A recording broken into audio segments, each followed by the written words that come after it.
దీంతో పాటు హరే కృష్ణ మహామంత్రం అనేది తప్పదు. అది ఎట్టి పరిస్థితుల్లోనూ వదలకూడదు. కొంతమంది అంటారు, నేను హరే కృష్ణ మహామంత్రం చేస్తాను, ఇంకెందుకు ఈ ధర్మాలను పాటించడం అని అంటారు. ఏమైందో తెలుసా? అలా కనుక మనం మంత్రం చేసుకుంటాము అని అంటే, ఎప్పుడు నీకు మంత్రం చేసుకోవడానికి నువ్వు అలా చేయొచ్చు అంటే, అంత సర్వధర్మాన్ పరిత్యజ్య మామేకం శరణం వ్రజ అహం త్వాం సర్వ పాపేభ్యో మోక్షయిష్యామి మా శుచిః. అక్కడ ఏం చెబుతున్నారు?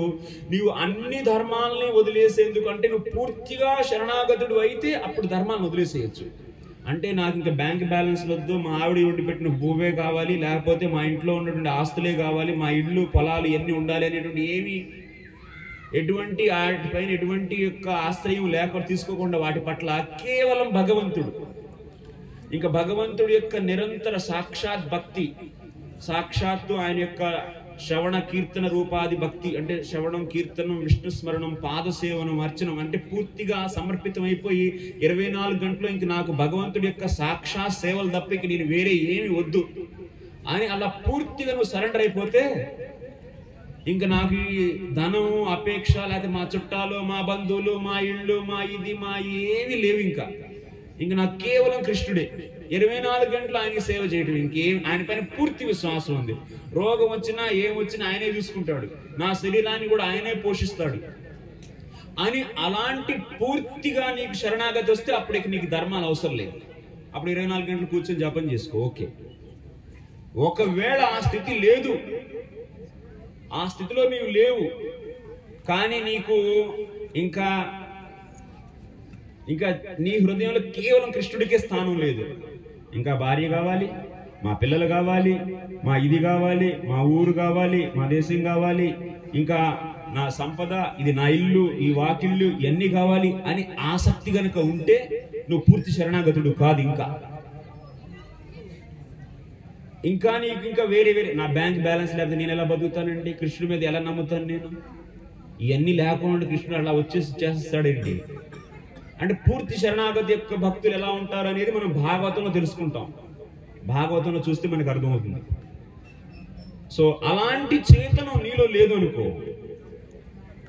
అప్పుడు వరకు నువ్వు ధర్మాలను పాటించాల్సిందే.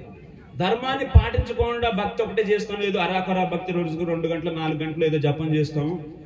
4 గంటలు 5 గంటలు జపం చేస్తే నువ్వు పూర్ణ భక్తుడు కాదు. 24 గంటలు ఎవరైతే భగవంతుడిని మర్చిపోకుండా జపం చేస్తారో వాళ్లే పూర్ణ భక్తులు. శ్రవణ కీర్తనాది రూప భక్తి అంటే సాక్షాత్ భక్తి చేయాలి. ఏదో అరగంట 2 గంటలు చేస్తాం, ఆ తర్వాత బోర్ కొట్టేసిందండి, తర్వాత ఇంకా వేరే మనసు ఎటో పీకుతూ ఉండింది. అయ్యో అక్కడ ఏమైపోయింది, ఆ ఇంటికి హద్దులు ఏమైపోయినాయి, ఆ పొలానికి హద్దులు ఏమైపోయినాయి అని మనసు అటు పీకుతుంది అనుకోండి.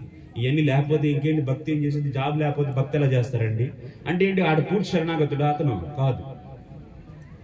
ఆ స్థితిలో కనుక ఉంటే అప్పుడు నీకు ధర్మం అనేది ముఖ్యమే. నిన్ను నీ యొక్క గుణాలను అనుసరించి నీకు ఒక ధర్మాన్ని అసైన్ చేయటం ముఖ్యం. అసైన్ చేసి దాన్ని నువ్వు ఎట్టి పరిస్థితుల్లోనూ పాటించాల్సిందే. దాని నుంచి సుఖం రాని దుఃఖం రాని, చేసేటప్పుడు సుఖం రాని దుఃఖం రాని. నిద్ర వస్తుంది అందరికి, నిద్రపోనకూడదు, నో స్లీపింగ్.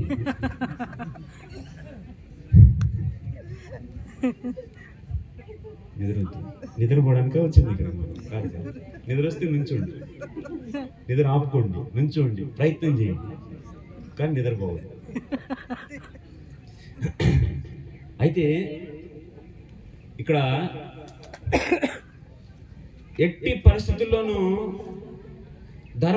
ఒకవేళ నువ్వు భక్తి చేస్తాను, నాకు జపం చేసుకుంటున్నాను కదండి, ఇంకా ధర్మాలు ఎందుకనో, ఈ వర్ణాశ్రమ ధర్మం ఎందుకని అని అనుకోవచ్చాము. మిమ్మల్ని ఆ వర్ణాశ్రమాన్ని పాటించే విధంగా చేయకపోతే మీరు రజోగుణంలోకి వెళ్ళిపోతూ ఉంటారు. ఈ కంపెనీలో ఇక్కడ జాబ్ ఎక్కువ వస్తుంది, ఇక్కడ ఎక్కువ డబ్బులు వస్తున్నాయి, వీడి దగ్గర చేస్తాం, రేపటి రోజు ఇది పట్టుకుంటాం, రేపటి రోజు ఎల్లుండి ఇది, ఏదో భక్తి చేస్తున్నాం అని చెబుతాం, 2 గంటలు జపం. కానీ మన మీద ఏంటి ఎక్కువ ప్రభావం ఏడుంది, ఈ యొక్క ధనం పట్ల ఆసక్తి.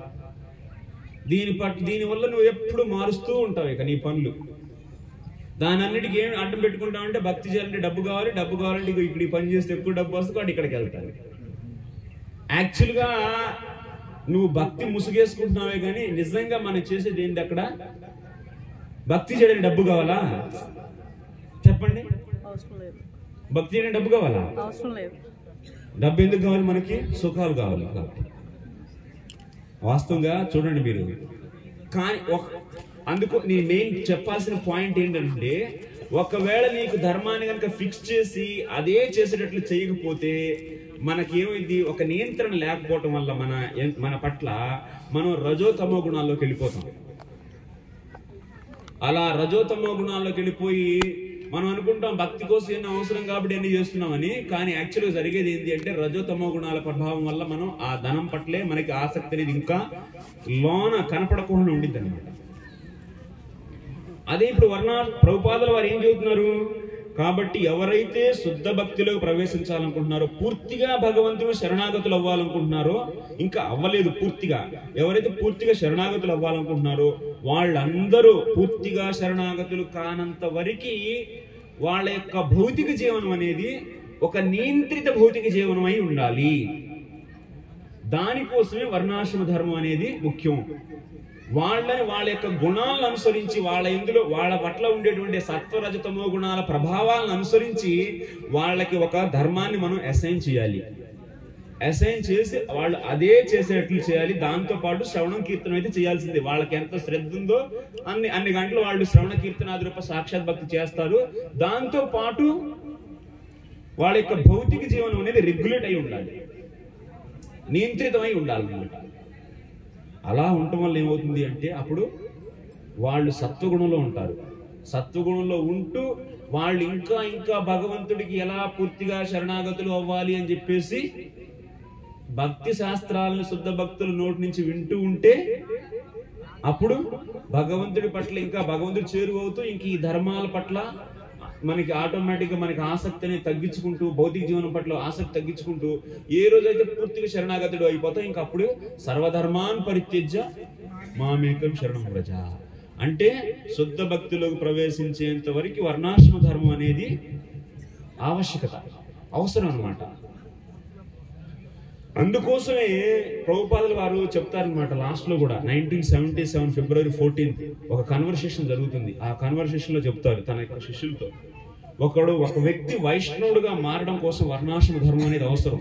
అలా వర్ణాశ్రమ ధర్మాన్ని గనక లేకుండా ఉంటే సొసైటీలో కేవలం ధన ప్రధానంగా, లేకపోతే పేరు ప్రతిష్టలు, ఇలా భౌతికమైన విషయాలు ప్రధానంగా పెట్టుకొని వాటి కోసం మనం పరిగెత్తుతూ ఉంటాం. దానివల్ల ప్రపంచం అంతా, దేశం అంతా, సమాజం అంతా రజోతమో గుణాల మయమైపోతుంది అనమాట. సో సత్వగుణంలో ఉంచడం కోసం ఇది ఎంతో ముఖ్యం. మరి ఇప్పుడు మీరందరూ అడగచ్చు, సరే ప్రభుజీ మరి మాకు వర్ణాశ్రమం కావాలి, అర్థమైంది మాకు, మరి మేము ఎలా చేయాలి, ఇప్పుడు నా ధర్మం ఏంటి, నా గుణాలు ఏంటి అని చెప్పి మీరు అడుగుతారు. నెక్స్ట్ క్వశ్చన్ కదా, మీరు అడగాలనుకున్నారు. మీరైతే కబుర్లు బాగానే చెబుతున్నారు మైక్ పట్టుకొని, కానీ ప్రాక్టికల్గా ఏంటి? ప్రాక్టికల్గా ఇప్పుడు మేము ఈ వర్ణాశ్రమ కాలేజీ, వర్ణాశ్రమ వ్యవస్థ కావాలనుకున్నాం. అసలు ఇవన్నీ జరిగిద్దా ప్రభు? ఇంతగా పాడైపోయింది సమాజం, ఇంతగా టెక్నాలజీ వచ్చేసింది, ఇంతగా జరిగిపోయింది, ఇంత దూరం అయిపోయాం మనం శాస్త్రాల నుంచి, ఇవన్నీ జరుగుతాయా అని చెప్పి మనకు డౌట్ ఉండేది. ఏదో కొంచెం ఏ పని దొరికితే ఆ పని చేసుకుంటూ కాస్త మనం సంపాదించుకుంటూ ఏదో కాస్త టైం దొరికితే ఆ టైంలో ఏదో కొంచెం కృష్ణ రామ అనుకుంటా ఉంటాం. ఏం ప్రభు ఇవన్నీ, అసలు మేము 4 మాలలు చేయడానికి కష్టపడుతున్నాం, మళ్ళీ ఈ పైన మీరు వర్ణాశ్రమ ధర్మాన్ని తీసుకొచ్చి ఇవన్నీ చేయాలి అని చెప్పి చెబుతున్నారు ఏంటి అని అంటారు. అవునా? అలా అనిపిస్తుంది మీకు యాక్చువల్లీ, అలా మనసులో భావనలు వస్తాయి. నిజంగా ఏంటి ఇదంతా? అసలు మిగతా వాళ్ళు కూడా ఎక్కువ ఏం చదవట్లేదు ఎంత వర్ణాశ్రమ ధర్మం గురించి. ఇక్కడ మన గురు మహారాజ్ ఇక్కడ చిన్న గుడిసెలో కూర్చొని ఇక్కడ ఏంటి వర్ణాశ్రమ ధర్మం గురించి ఇంత అవసరం నిజంగా అని మీకు డౌట్లు వస్తాయి. అవసరం అని చెప్పి చాలా మందికి మనసులో కూడా ఇప్పుడు చెప్పింది అర్థమైన వాళ్ళందరికీ ఓకే అనుకుంటున్నారు. కానీ ఇది నిజంగా జరిగిద్దా అని చెప్పి నెక్స్ట్ వచ్చింది అనమాట మనసులో భావన. నిజంగా జరుగుతుందా, నిజంగా వర్ణాశ్రమం తీసుకురాగలమా అని చెప్పి మీలో ఒక రకమైనటువంటి ఒక సంకోచం, అసలు జరుగుద్దా లేదని కాన్ఫిడెన్స్ ఏం లేదు మనకి, ఏమి చేయట్లేదు. అసలు ప్రపంచం అంతా ఇంత పిచ్చిగా అయిపోయింది, ఇంత టెక్నాలజీ వచ్చేసి అందరూ పిచ్చోళ్ళలాగా మారిపోయారు. అలాంటి వాళ్ళకి అసలు 4 మాలలు చేయడమే లేదు, ఇంకా మీరు వర్ణాశ్రమాన్ని వాళ్ళకి ఎలా ఇంప్లిమెంట్ చేయగలరు, అసలు ఈ సమాజం అవుతుందా అని చెప్పి డౌట్ వస్తుంది. వస్తుందా లేదా? వస్తుంది, నాకు తెలుసు. కానీ వర్ణాశ్రమం అంటే ఏమన్నా కేవలం నేల తీసుకొని దున్నడం, ఆవులు ఇంతే కాదండి. వర్ణాశ్రమం అంటే ఏంటి? వాళ్ళ యొక్క గుణాలని గుర్తించి ఆ గుణాలను అనుసరించి వాళ్ళకి వర్ణాన్ని అసైన్ చేయడం, ఇది వర్ణాశ్రమం అంటే. ఆ స్థితికి తీసుకురావాలన్నమాట. ప్లస్ ఆ తర్వాత అది కంటిన్యూ చేయాలి. ఇంత మార్పు ఎలా వస్తుంది మన ఇంకొకటి వస్తుంది మీకు మైండ్లో డౌట్, మీ మనసులో ఇంకొక డౌట్ వస్తుంది. ఏంటంటే మనం ధర్మాన్ని పాటిస్తే బయట సమాజం అంతా ఎవరు పాటించట్లేదు, అసలు మనం బతకగలమా? అసలు మనం ధర్మం అని అనుకుంటే ఇప్పుడు మోసం చేయింది మనం బతకలేము. బయట ఇప్పుడు అందరూ మీరు మోసాలు చేస్తున్నారు లేదా? అందరూ చేస్తారు. ఎవ్వరు లేరు, ఒక్కళ్ళు కూడా లేరు మోసం చేయకుండా మీకు 10 రూపాయలు రావు మీ దగ్గరికి. మోసం చేయాలి, లేకపోతే మోసం చేసే వాళ్ళతో ఉండాలి. మీరు కంపెనీలో పనిచేస్తుంటే వాళ్ళు మోసం చేయట్లే, వాళ్ళు ఇచ్చే జీతాలు ఏంటి డైరెక్ట్గా శుద్ధంగా వస్తున్నాయా? వాళ్ళు ఏదో 10 మందిని మోసం చేస్తేనే కదా వాళ్ళ లక్షల డబ్బులు మిగిలితే మీకు అందులో కొంచెం సాలరీలు ఇచ్చేది, అవునా కదా? సో ఇలా మోసం చేసే వాళ్ళు అంతా నిండిపోయి ఉన్నారు సొసైటీ అంతా. మనం ఎలాగా అసలు మన వల్ల ఇద్దా అని అనుకుంటున్నారేమో, కానీ ఇది అయింది నిశ్చయం. మనం ఏంటంటే అల్పమైనటువంటి బుద్ధితో మనం కనపడే ఇప్పుడు ప్రస్తుత సమాజాన్ని చూసి మనం అనుకుంటాం. కానీ మీరు గనక నిజం ఇక్కడే మనకు తెలిసిపోయింది అసలు మనకు భగవంతుడి పైన ఎంత విశ్వాసం అనేది ఇక్కడే అర్థమవుతుంది. ఇది నమ్మటం లేకపోతే నమ్మకపోవడంలోనే మన యొక్క భగవంతుడి పైన మనకి ఎంత విశ్వాసం ఉండేది అనేది ఇక్కడే తెలిసిపోయింది అనమాట. పాలుకు పాలు నీళ్ళకి నీళ్ళు ఇక్కడే. అంటే నాకు నమ్మకం లేదండి అని అంటున్నామంటే అర్థం ఏంటంటే భగవంతుడు ఈ సృష్టి చేశాడు, భగవంతుడు ఒక విధానాన్ని ఇచ్చాడు మనుషులు ఎలా జీవించాలని చెప్పేసి. ఈ విధానానిపైన నీకు విశ్వాసం లేదు అంటే అర్థం ఏంటి అంటే యాక్చువల్గా మనం భక్తులని చెప్పుకుంటున్నాం, యాక్చువల్గా మనం భక్తులు కాదు. ఎవరైతే భగవంతుడి మీదే నీకు నమ్మకం లేనట్టు కింద లెక్క, అంతే కదా, అవునా కాదా? ఇంకోటి ఏంటంటే ప్రభుపాదుల వారు నొక్కి చెప్పారు ఈ యొక్క వర్ణాశ్రమ ధర్మాన్ని. మీరు ఇది ప్రభుపాదుల వారి మిషనే కాదు, కొంచెం మీరు ముందరికెళ్ళి ఆలోచిస్తే భక్తి సిద్ధాంత సరస్వతి ఠాకూర్ గోస్వామి మహారాజ్ ఆయన యొక్క లేఖలు ఉంటాయి అన్నమాట. ఒక మ్యాగజైన్ రన్ చేసేవాళ్ళు, మంత్లీ మాస పత్రిక, ఒక పత్రిక రన్ చేసేవాళ్ళు, ది హార్మోనిస్ట్ దాని పేరు. అంతకుముందు వాళ్ళ నాన్నగారు భక్తి సిద్ధాంత సరస్వతి ఠాకూర్ గోస్వామి వాళ్ళ నాన్నగారు తెలుసు కదా మీకు, ఎవరు? భక్తి వినోద్ ఠాకూర్ గారు. ఆయన రాశారు సజ్జన తోషి అని చెప్పేసి ఒక మాసపత్రిక. ఆ పత్రికలో మీరు చూస్తే సమాజాన్ని ఇలా 4 వర్ణాలుగా విభజించి వాళ్ళకి ఒక ప్రత్యేకమైనటువంటి ప్రతి ఒక్కరికి ఒక ప్రత్యేకమైన ధర్మాన్ని ఇచ్చి వాళ్ళు పాటించే విధంగా చేస్తూ వాళ్ళ యొక్క ధర్మాలను చేస్తూ వాళ్ళు చేయాల్సింది ఏంటంటే హరే కృష్ణ మహామంత్ర జపం చేసి అల్టిమేట్గా ఏ రోజైతే పూర్తిగా భగవంతుడి శరణాగతుడు అయ్యాడో అప్పుడు ఈ ధర్మాలను కూడా వదిలేసి నిరంతరం భగవంతుడి యొక్క భజన చేయాలి. ఇది పద్ధతి అన్నమాట, శాస్త్రం చెప్పినటువంటి పద్ధతి. ఎవరో చాలా మంది చెబుతారు ఇవన్నీ అవసరం లేదు, వర్ణాశ్రమం అవసరం లేదు, కలియుగంలో ఇవన్నీ వేస్ట్, ఇవన్నీ అవ్వవు అని అంటారు. అలా అనేవాళ్ళు యాక్చువల్లీ నిజంగా వాస్తవానికి భక్తి వినోద్ ఠాకూర్ని, భక్తి సిద్ధాంత ఠాకూర్ గోస్వామి మహారాజుని, ప్రభుపాదని అందరినీ తిరస్కరించినట్టు కిందే లెక్క. అంటే పూర్తి అవగాహన లేదు వాళ్ళకి సరైన అవగాహన లేదు. శాస్త్రంలో కూడా చెప్పింది అసలు ఇది భక్తి వినోద్ ఠాకూర్ ఇచ్చినటువంటి విధానమే కాదు, ఇది సాక్షాత్తు కృష్ణుడే 11వ స్కందం శ్రీమద్ భాగవతం 11వ స్కందంలో 20వ అధ్యాయంలో 8వ శ్లోకంలో చెప్తారు, తావత్ కర్మాణి కుర్వీత నిర్విద్యేత యావత మత్కథా శ్రవణాదౌ వా శ్రద్ధ యావన్న జాయతే. ఉద్ధవుడికి శ్రీకృష్ణ భగవానుడు స్వయంగా చెప్తున్నారు, బాబు ఓ ఉద్ధవా, ఎప్పుడు వరకైతే నీకు పూర్తిగా నా పట్ల శరణాగతుడు కావో అప్పుడు వరకు నీవు నీ ధర్మాలను పాటిస్తూనే ఉండాలి. నీ ఇష్టం వచ్చిన పనులు చేసి అలాగ గనక నువ్వు వెళ్ళిపోతూ ఉంటే నువ్వు రజోతమో గుణాల ప్రభావానికి గురైపోయి నువ్వు ఎప్పుడు పాప జీవితంలోనే ఉండిపోతావు. కాబట్టి నీవు నీ ధర్మాలని పాటిస్తూ నా పట్ల పూర్తి శరణాగతుడు అవటానికి ప్రయత్నించు. పూర్తి శరణాగతుడు ఎలా అవుతావు? నా శుద్ధ భక్తుల యొక్క సాంగత్యంలో ఉండి నా గురించి నువ్వు వాళ్ళ నుంచి విను. అలా వింటూ ఉంటే నీవు నా పట్ల శరణాగతుడు అవుతావు. ఏ రోజైతే నువ్వు నా పట్ల పూర్తిగా శరణాగతుడు అవుతావో ఆ రోజు నీకు ఇంకా ఈ ధర్మాలను చేయాల్సిన అవసరం లేదు. అంటే శాస్త్రంలో ఎవరికి వర్ణాశ్రమం వద్దు అని చెప్పారు? ఎవరైతే చెప్పండి పూర్తిగా శరణాగతులు అవుతారో వాళ్ళకే వర్ణాశ్రమ ధర్మం వద్దు. మీరందరూ అయ్యారా? మనందరం అయ్యామా? లేదు. భగవంతుడి ఇచ్చిన సిస్టమ్ మీదే నమ్మకం లేదు, ఇంక నువ్వు అయినట్టే అండి. భగవంతుడి ఇచ్చిన ఈ వర్ణాశ్రమ ధర్మం మీద నమ్మకం లేదంటే నువ్వు అవ్వలేదు, ఇంకా ఇంప్లిమెంట్ కాదు. సో కాబట్టి ఇక్కడ మీరు తెలుసుకోవాల్సిన విషయం ఏంటంటే భక్తికి వర్ణాశ్రమ ధర్మానికి ఉండే సంబంధం సరిగా తెలుసుకోండి. ఫస్ట్ ఏమి పిచ్చిగా మనం ఏదో వర్ణాశ్రమ ధర్మం చెయ్యి సెంటిమెంటల్ గా ఇక్కడ మీరెవరు ఇక్కడ ఉండాల్సిన అవసరం లేదు. శాస్త్రపరంగా చెప్పినటువంటి విషయం ఇది. గురువు గారు ఈ మిషన్ ని రన్ చేసింది ఏదో ఆయన సెంటిమెంటల్ గా రన్ చేయట్లేదు, ఇది ప్రమోట్ చేయట్లేదు. శాస్త్రంలో చెప్పినటువంటి విషయం ఇది. ఎప్పుడు చెప్పింది ఇది? శ్రీకృష్ణ భగవానుడు ఉద్ధవుడికి 11వ స్కందంలో ఉంది అదే విషయం. అందుకోసమే వర్ణాశ్రమ వ్యవస్థ కోసమే. సో ఇది చైతన్య మహాప్రభు కూడా స్వయం భక్తి శ్రీల సనాతన గోస్వామికి చెప్పారు, రూప గోస్వామికి. అందుకోసం ఆయన హరిభక్తి విలాసం అనేటువంటి గ్రంథాన్ని రచించారనమాట. అంటే వర్ణాశ్రమ, దైవ వర్ణాశ్రమ అంటే భక్తులు శుద్ధ భక్తిలోకి వెళ్ళడం కోసం వెళ్ళాలి అనుకునేటువంటి భక్తుల యొక్క వర్ణాశ్రమాన్ని దైవ వర్ణాశ్రమం అని అంటారు. శుద్ధ భక్తి టార్గెట్ అన్నమాట వాళ్ళకి. సో కాబట్టి శుద్ధ భక్తిలో ప్రవేశించాలి అనుకునే వాళ్ళ యొక్క సమాజ వ్యవస్థని ఏమంటాము? దైవ వర్ణాశ్రమం అంటాం. ఈ దైవ వర్ణాశ్రమంలో ఎటువంటి విధానాలు ఉండాలి అని చెప్పి ఎవరు రాశారు? సనాతన గోస్వామి రాశారు. ఏ పుస్తకంలో రాశారు? హరిభక్తి విలాసం అనేటువంటి పుస్తకంలో రాశారు. అంటే ఈ యొక్క దైవ వర్ణాశ్రమం యొక్క విధానం గురించి ఎప్పటి నుంచి రూపకల్పన జరిగింది? ఇది 500 ఏళ్ల నుంచి జరిగింది. ఇప్పుడుకి పోస్ట్ పోన్ చేస్తూనే వస్తున్నాం.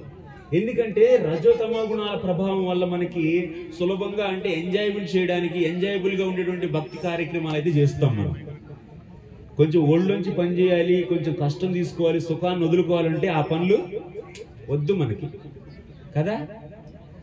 ఇంకా వీటికి ఒళ్ళొంచడమే మనకి బద్ధకం అయితే భగవంతుడికి ఇంక శరణాగతుడు అయినట్ట. నీ భౌతిక సుఖం పట్లే నీకు ఇంకా ఆసక్తి వదులుకోలేనుడి, నువ్వు భగవంతుడు శరణాగతుడు అయినట్ట లేదు కదా. అందుకని మనం అందుకని అలాంటి వాళ్ళు పూర్తిగా శరణాగతులు కానటువంటి వాళ్ళకి యొక్క జీవితం అనేది నియంత్రితం అవ్వాలి. అందుకే ఈ వర్ణాశ్రమ వ్యవస్థ అనేది అవసరం. ఇది పక్కా అవసరం అన్నమాట. ఇలా సమాజాన్ని విభజించాలి 4 వర్ణాలుగా. ఇది మీరు నమ్మండి, నమ్మకపోండి, యాక్సెప్ట్ చేయండి, స్వీకరించండి, స్వీకరించకపోండి, ఇది మటుకి పరమ సత్యం. అందుకోసమే సమాజాన్ని 4 భాగాలుగా విభజించాలి. ఎక్కడ స్టార్ట్ అవుట్ చేయాలి? మన సమాజాన్ని ఎవరైతే భక్తులు కూడుకుంటారో వాళ్ళనే మనం ఫస్ట్ 4 భాగాలుగా విభజించాలి. అందుకే శ్రీల ప్రభుపాద వారి యొక్క మూమెంట్ లో కూడా 4 భాగాలు ఉన్నాయి. తెలుసు కదా మీ అందరికీ, మహారాజ్ చెప్పారు కదా. ఏంటది? ఫస్ట్ది సంకీర్తన మూమెంట్, రెండోది వచ్చేసి temple worship, 3 initiation, 4 classless society, varnashrama society. అంటే ప్రభుపాద ఆయన ఆల్రెడీ ఒక ప్లానింగ్ చేసుకొని వచ్చారనమాట.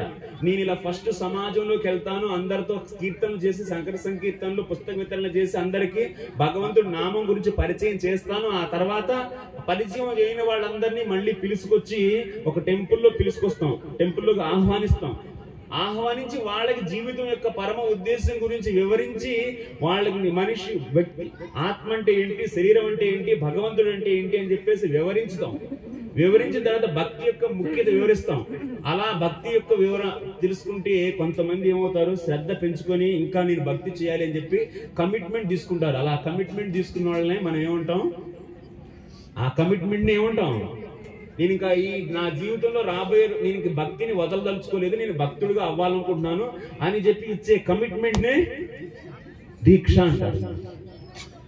దీక్ష అనేది ఏంటి? భక్తికి జస్ట్ ఆరంభం. 16 మాలలు కాదు మనం చేయాల్సింది, 24 గంటలు నామ జపం. అక్కడ దాకా రీచ్ అవ్వాలి. 16 మాలలు అనేది బిగినింగ్ అంతే. నేను 16 మాలలు జపం చేస్తాను, 4 నియమాలు పాటిస్తాను అంటే ఇదేంటిది?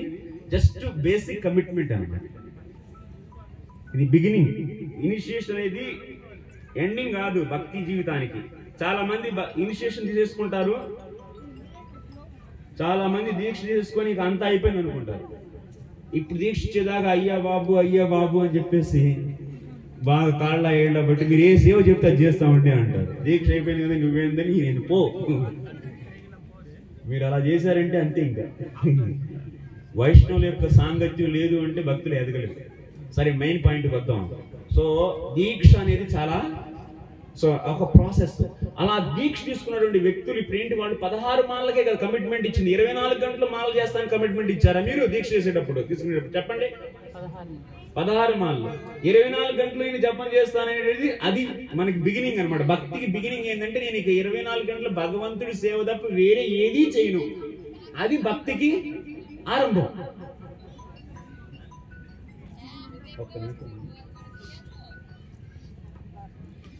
భక్తికి ఆరంభం ఏంటి? నేను 24 గంటలు భగవంతుడి యొక్క సాక్షాత్ సేవలు తప్ప ఏదీ చేయను అనేది భక్తికి ఆరంభం.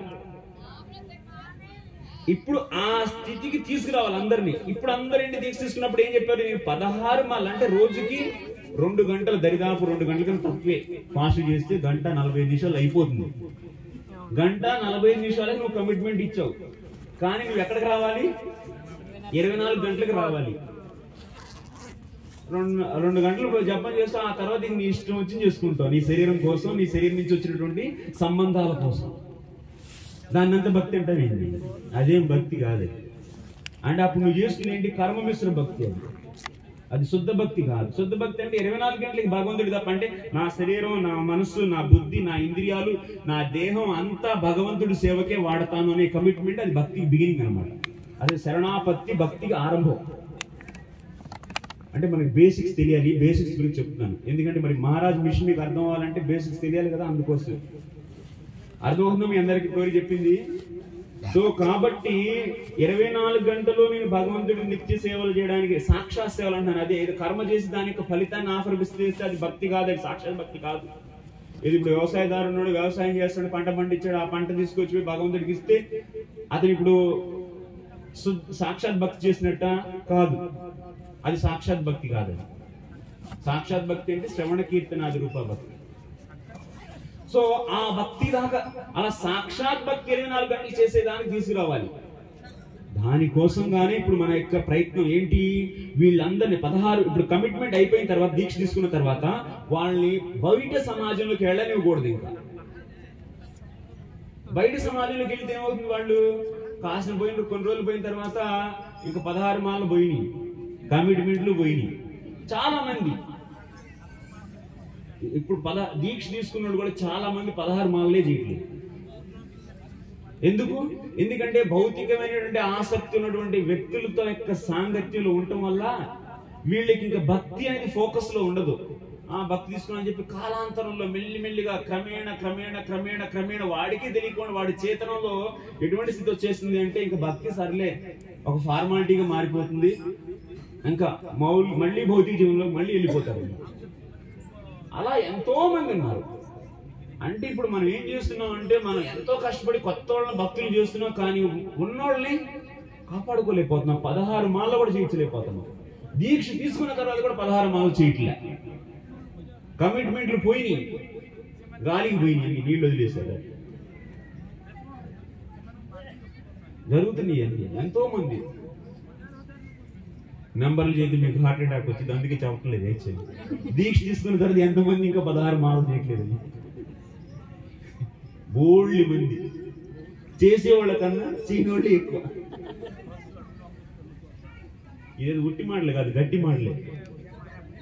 ఎందుకు అలా జరుగుతుంది? ఎందుకంటే వాళ్ళు అభక్తుల సాంగత్యంలో ఉంటున్నారు. అంటే మీరు ఇప్పుడు వర్ణాశ్రమ వ్యవస్థ ఎందుకు, అందుకోసం ప్రభుపాద ఏం చెప్పారు? 4వ మూమెంట్ ఏం చెప్పారు? క్లాసుల సొసైటీ అంటే వర్ణాశ్రమ వ్యవస్థ. అంటే ఈ దీక్ష తీసుకున్న వాళ్ళందరికీ వాళ్ళకి ఇప్పుడు నువ్వు భక్తిని చేయడానికి ఇష్టపడుతున్నావు, దీక్ష తీసుకున్నావు అంటే నువ్వు ఇష్టపడుతున్నావు, నిన్ను ఇంకా 24 గంటలు భక్తి చేసే స్థితికి తీసుకురావాలి. కాబట్టి నువ్వు బయటికి వెళ్ళకుండా మనందరం ఒక సమాజంలా ఉందాం. అంటే నాలో ఉన్న గుణాలను అనుసరించి నువ్వు 24 గంటలు జపం చేసేవాడు అయితే నీకు గుణాలతో సంబంధం లేదు. నువ్వు ఆల్రెడీ భగవంతుడి పూర్ణ శరణాగతుడు అయ్యావు కాబట్టి నువ్వు అప్పుడు ట్రాన్సెండెంటల్. ఇంకా అలా ఎవరైతే 24 గంటలు సాక్షాత్ భక్తి చేయరో వాళ్ళందరూ ఇంకా గుణాల ప్రభావంలో ఉన్నట్టే. వాళ్ళందరికీ వర్ణాశ్రమ వ్యవస్థ అనేది దాన్ని అనుసరించి వాళ్ళని విభజించి వాళ్ళకి నీలో ఈ గుణం ఉంది కాబట్టి నువ్వు ఈ పనులు చెయ్యి, నీలో ఈ గుణం ఉంది కాబట్టి నువ్వు ఈ పనులు చెయ్యి, ఈ పనులు ఎట్టి పరిస్థితుల్లో వదలద్దు, ఆ పనులు చేస్తూ నువ్వు భక్తిని కూడా పెంచుకోవాలి. నువ్వు భక్తుల సాంగత్యంలోనే నీలాగా ఎవరైతే శుద్ధ భక్తిలోకి వెళ్ళాలనుకుంటున్నారో అలాంటి వాళ్ళ సాంగత్యంలోనే నువ్వు ఉండు. అందుకోసం ప్రభుపాద 4వ మూమెంట్ ఏంది? ఇది ఇచ్చారనమాట. మనం ఏం చేసాం, మాకు ఆ వర్ణాశ్రమం వద్దండి, మేము హరే కృష్ణ మహామంత్రం జపం చేస్తున్నాక అయిపోయింది అనుకుంటున్నాం. అరే అక్కడ సనాతన కోసం మన కోసం ఆల్రెడీ రూపకల్పన చేసి పెట్టారు. ఇగో ఇట్లా దైవవర్ణాశ్రమం అనేది ముఖ్యం. ఎందుకంటే భాగవతంలో 11వ స్కందంలో సాక్షాత్ శ్రీకృష్ణ భగవానుడే ఉద్ధవుడు చెబుతున్నాడు. అసలు మీరు భాగవతం మొత్తం ఇదే ప్రాసెస్ మీరు చూసేది. శరణాగతుడు పూర్తిగా కానంత వరకు మీకు మీ ధర్మాలను పాటించాల్సిందే అని చెప్పి ఎక్కడ చూసినా ఉంటుంది. అసలు ప్రథమ స్కందంలోంచి 2వ చాప్టర్ నుంచి చూస్తుంటే ఎక్కడ చూసినా ఇదే ఉండేది. బేసిక్ ఫిలాసఫీ లేదు అసలు మన దగ్గర. ఇది ఒక పెద్ద అసలు సమస్య అనమాట యాక్చువల్లీ. సో కాబట్టి ఇప్పుడు వీళ్ళందరినీ మనం ఆర్గనైజ్ చేయాలి. అందుకోసం ఏంటి, ఇప్పుడు వర్ణాలుగా విభజించాలంటే ఎలా విభజించాలి? ఎవడు బ్రాహ్మణుడు, ఎవరు క్షత్రియుడు, ఎవరు వైశ్యుడు, ఎవరు శూద్రుడు ఎలా చెప్తామండి అంటే, ఇప్పుడు ఎవరు డాక్టర్, ఎవరు ఇంజనీరు, ఎవరు లేకపోతే బ్యాంక్ మేనేజర్ అని ఎవరు చెప్పారు? ఎడ్యుకేషన్ అనేది ఇచ్చాము. ఆ ఎడ్యుకేషన్ బట్టి వాడు ఎవరిలో వాళ్ళు ఏ స్కిల్స్ ఉంటే వాడిని బట్టి వాడు అది అయ్యాడు. అట్లాగే బ్రాహ్మణ, క్షత్రియ, వైశ్య, శూద్ర కర్మలకు సంబంధించినటువంటి ఒక శిక్షణ కేంద్రం అనేది ముఖ్యం అన్నమాట. ఒక శిక్షణ అనేది ఇవ్వాలి. అందరు రాని బ్రాహ్మణుడిగా అవడానికి, కానీ వాడికి అర్థమైంది 4 రోజులు కూర్చున్న తర్వాత మన వల్ల కాదు. ఇప్పుడు అందరు ఇంజనీర్లు అవుతున్నారా సమాజంలో? అవట్లేదు కదా. కొంతమంది మ్యాథ్స్ రాదు, ఆల్రెడీ వాడు టాటా చెప్పేసి వెళ్ళిపోతాడు, ఇంకోసారికి వెళ్ళిపోతాడు, ఇంకోటి హిస్టరీ చదువుతాడు, ఆ తర్వాత ఏదో బ్యాంక్ మేనేజర్ లేకపోతే ఇంకోటి ఏదో ఆర్ట్స్ సంబంధించిన ఏదో అవుతాడు. అట్లాగే అందరు రాని బ్రాహ్మణుడుగా, కానీ అందులో ఉన్నటువంటి స్క్రీన్ టెస్ట్ వాడు ఫెయిల్ అయిపోతాడు ఆటోమేటిక్ కొన్ని రోజుల తర్వాత. ఆ తర్వాత అలా ఫెయిల్ అయిపోయిన వాడు క్షత్రియుడు, అక్కడ కూడా ఫెయిల్ అయితే వైశ్యుడు, అలా అక్కడ కూడా ఫెయిల్ అయిపోతే శూద్రుడు. కాబట్టి ఏ వర్ణానికి ఎలా ట్రైనింగ్ ఇవ్వాలి అనేది మనం తెలుసుకోవాలి. అక్కడ మరి ఎక్కడుందండి ఇదంతా అంటే, ఇదంతా శాస్త్రాల్లో ఉంది. మరి ఈ విషయం అంటే ఒక బ్రాహ్మణుడు ఎలా ట్రైన్ చేయాలి, ఒక వైశ్యుని క్షత్రియుని ఎలా ట్రైన్ చేయాలి, వైశ్యుని ఎలా ట్రైన్ చేయాలి, లేకపోతే ఒక శూద్రుని ఎలా ట్రైన్ చేయాలి అనేది మనకి శాస్త్రంలో ఉంది. శాస్త్రాలు ఏమి వెళ్ళిపోలేదు. ఇంకా సమాజంలో ఇంకా ఇది పూర్తిగా ఈ శిక్షణ ఇచ్చేందుకు కావాల్సినటువంటి సామాగ్రి ఇంకా పూర్తిగా లోపించాలి. అది లోపించదు కూడా. మనం కోఆపరేట్ చేసినా చేయకపోయినా అది జరిగేది నిశ్చితంగా జరుగుతుంది. ఒకవేళ నీకు నమ్మకం లేక నువ్వు సైడ్ కూర్చున్నా అది జరిగింది. ఎందుకంటే అది భగవంతుడి యొక్క ప్లానింగ్. ఇది మనం ఇన్వాల్వ్ అయితే మన అదృష్టం, ఇన్వాల్వ్ అవ్వకపోతే మన దురదృష్టం. సో కాబట్టి శాస్త్రాల్లో ఇవన్నీ వివరించారు. ఒక బ్రాహ్మణుడు అంటే ఆయుర్వేదం ఎలాగా, లేకపోతే వాస్తు, లేకపోతే జ్యోతిష్యం, లేకపోతే ఇంకా పౌరోహిత్యం ఎలా చేయాలి, లేకపోతే సంస్కారాలు ఎలా చేయాలి, షోడశ సంస్కారాలు అన్ని ఉన్నాయి. మన ఆచార్యులు మనకు కావాల్సిన విషయాలు కూడా కొన్ని పుస్తకాలు, సత్క్రియ, సారదీపిక, హరిభక్తి విలాసం అని చెప్పి కొన్ని గ్రంథాలు, ఇంకా ధర్మశాస్త్రాలు, పరాశర సంహిత అని చెప్పేసి అనేక శాస్త్రాలు రాసి ఉన్నాయి అన్ని. అంటే ఏం చేయాలి, ఇనిషియేషన్ తీసుకున్న వాళ్ళందరినీ ప్రాపర్ గా మనం ఒక సొసైటీలోకి పెట్టాలి అంటే వాళ్ళని ముందరికి ఏం చేయాలి, ట్రైనింగ్ చేయాలి. ఇప్పుడు ఆవులను ఎలా సంరక్షించాలి, లేకపోతే ఆర్గానిక్ ఫార్మింగ్ ఎలా చేయాలి, ఇది కూడా ఇంకా ఉంది. సొసైటీ పూర్తిగా నశించిపోలా. అంటే ఒక వైశ్యుడు ఎలా వ్యవసాయం చేయాలి, గోవులను ఎలా సంరక్షించాలి, ఒక క్షత్రియుడు ఎలా పరిరక్షించాలి జనాల్ని. క్షత్రియుడు అంటే ఏదో గన్నులు, ఏదో బాణాలు, లేకపోతే మీరు ఏదో ఊహించుకోదు. క్షత్రియుడు అంటే రక్షించడం, ధర్మాన్ని రక్షించేవాడు క్షత్రియుడు. అంటే సమాజంలో ఉన్న ధర్మాన్ని ఎలా రక్షించాలి అంటే, ఇంకా ఎప్పుడైనా ఆపత్తి ఉంది అంటే వేరే వాళ్ళ నుంచి ఏమైనా ముప్పు ఉంటే ఆ ముప్పుని ఎలా ఎదుర్కోవాలని చెప్పి ఆలోచించడం క్షత్రియత్వం. ఏదో మీరు క్షత్రియుడు వర్ణాశ్రమం అంటే ఏదో గుర్రాలు అనవసరమైన ఎక్కువగా ఆలోచించకుండా నేల మీద నడవండి. క్షత్రియుడు అంటే ఏంటి, పాలించేటువంటి శక్తి ఉన్నవాడు. కడగాలి కాదు, సినిమాలు బాగా ఎక్కువ చూసి అయ్యే గుర్తొస్తుంది క్షత్రియుడు.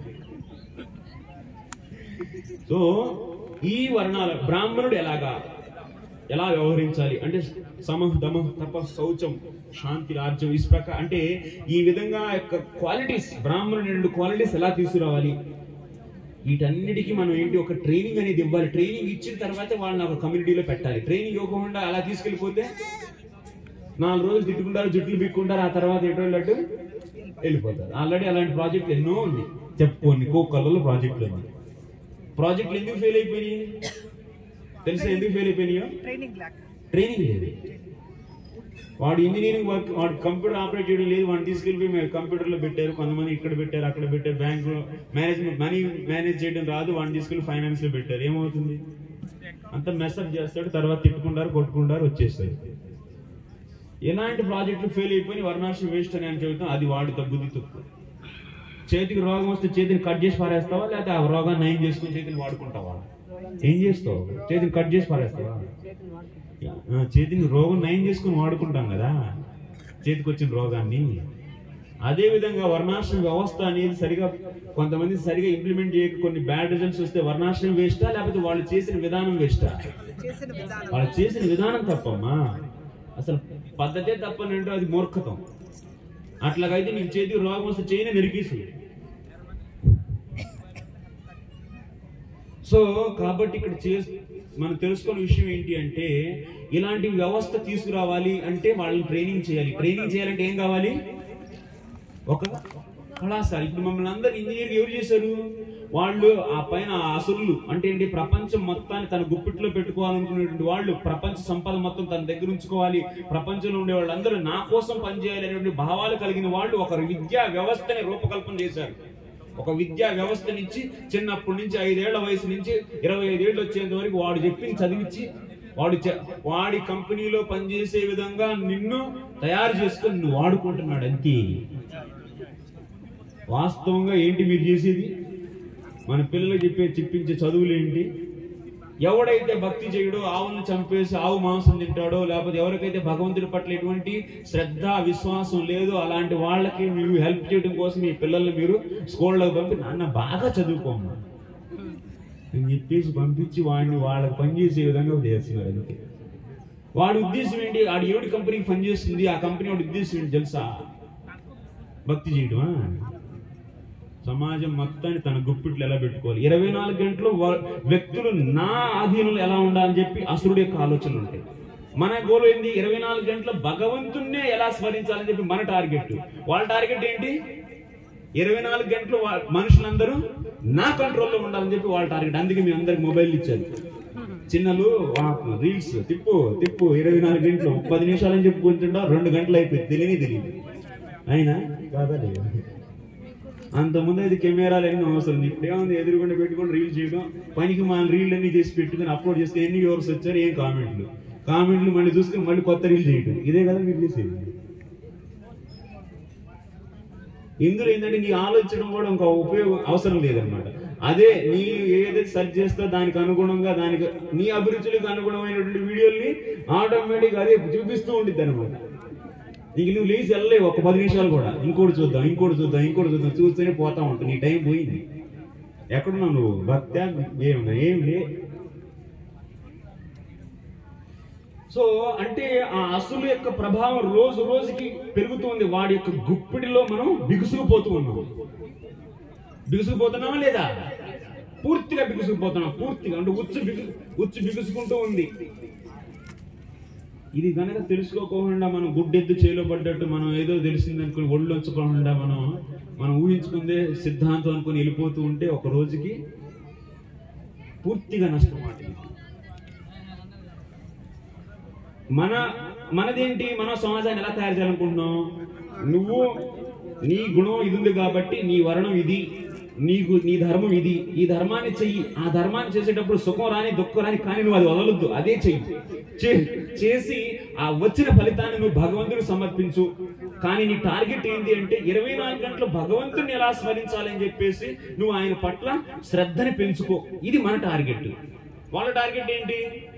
మీరందరూ నా కోసం పనిచేయాలి, నాకు లాభాలు రావాలి, నేను అందరికన్నా గొప్ప అవ్వాలి, అందుకోసం మీరందరూ నన్నే నేను ఇచ్చిన పద్ధతుల్ని, నేను ఇచ్చినటువంటి ఐడియాస్ మీరు ఫాలో అవ్వాలి. మీ యొక్క ఆలోచనలన్నీ నా ఆలోచనలు తగ్గట్టుగా ఉండాలి, నన్ను ఫాలో అవ్వాలి. నేను చెప్పింది మీరు వినాలి, నేను చూపించింది మీరు చూడాలి, నేను పెట్టింది మీరు తినాలి. అందుకోసం ఇప్పుడు కిచెన్ అన్ని బంద్. స్విగ్గీ వచ్చిందా లేదా? హైదరాబాద్ వాళ్ళు బాగా స్విగ్గీ అలవాటై ఉండింది. స్విగ్గీలో ఆర్డర్ చేసుకోవడం, ఇంకేం ఓళ్ళు అమ్మట్లేదు కదా, ఆవులు పోయి ఏం లేదు, ఆడవాడు పనులే చేయట్లేదు. ఇవి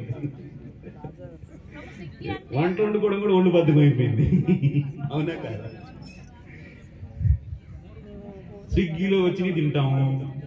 ఇంకా వాడు చూపించిన మొబైల్ ఎదురుగుండా పెట్టుకుని పక్కన వాళ్ళతో కూడా మాట్లాడలేదు. పేద ఫస్ట్లో అయితే కనీసం పక్కళ్ళతో మాట్లాడు, ఇప్పుడు పక్కళ్ళతో మాట్లాడడం పోయింది. ఫ్లాట్లు వచ్చిన తర్వాత ఇంట్లో ఎవరి ఇంట్లో వాడే, ఎవరి ఫ్లాట్లో వాడే. ఇప్పుడు ఫ్లాట్లో కూడా ఉన్న నలుగురు కూడా ఫ్యామిలీ మెంబర్స్ ఎవరు మాట్లాడుకోడు, ఎప్పుడో నెలకోసారి మాట్లాడుకుంటారు. ఎవడో కాడు వాడు ఫోన్ తీసుకుంటాడు, తిప్పుకుంటూ ఉంటాడు. పిచ్చోడి మళ్ళీ ఆడే నవ్వుకుంటూ ఉంటాడు చూసుకొని. తల ఒక రూమ్ లో అయితే మూలలో కూర్చుంటారు, ఒకే రూమ్ అయితే తల ఒక మూలలో కూర్చుంటారు. అదే 4 రూమ్లు ఉంటే 4 రూమ్లో నలుగురు కూర్చుంటారు. అమ్మ ఒక రూము, తండ్రి ఒక రూము, కొడుకు ఒక రూము, కూతురు 4 రూమ్లో కూర్చొని తిప్పుకుంటా ఉంటారు. అంతే. ఏదో జపం చేసి కూడా హరే కృష్ణ కృష్ణ కృష్ణ కృష్ణ హరే హరే రామ రామ రామ హరే హరే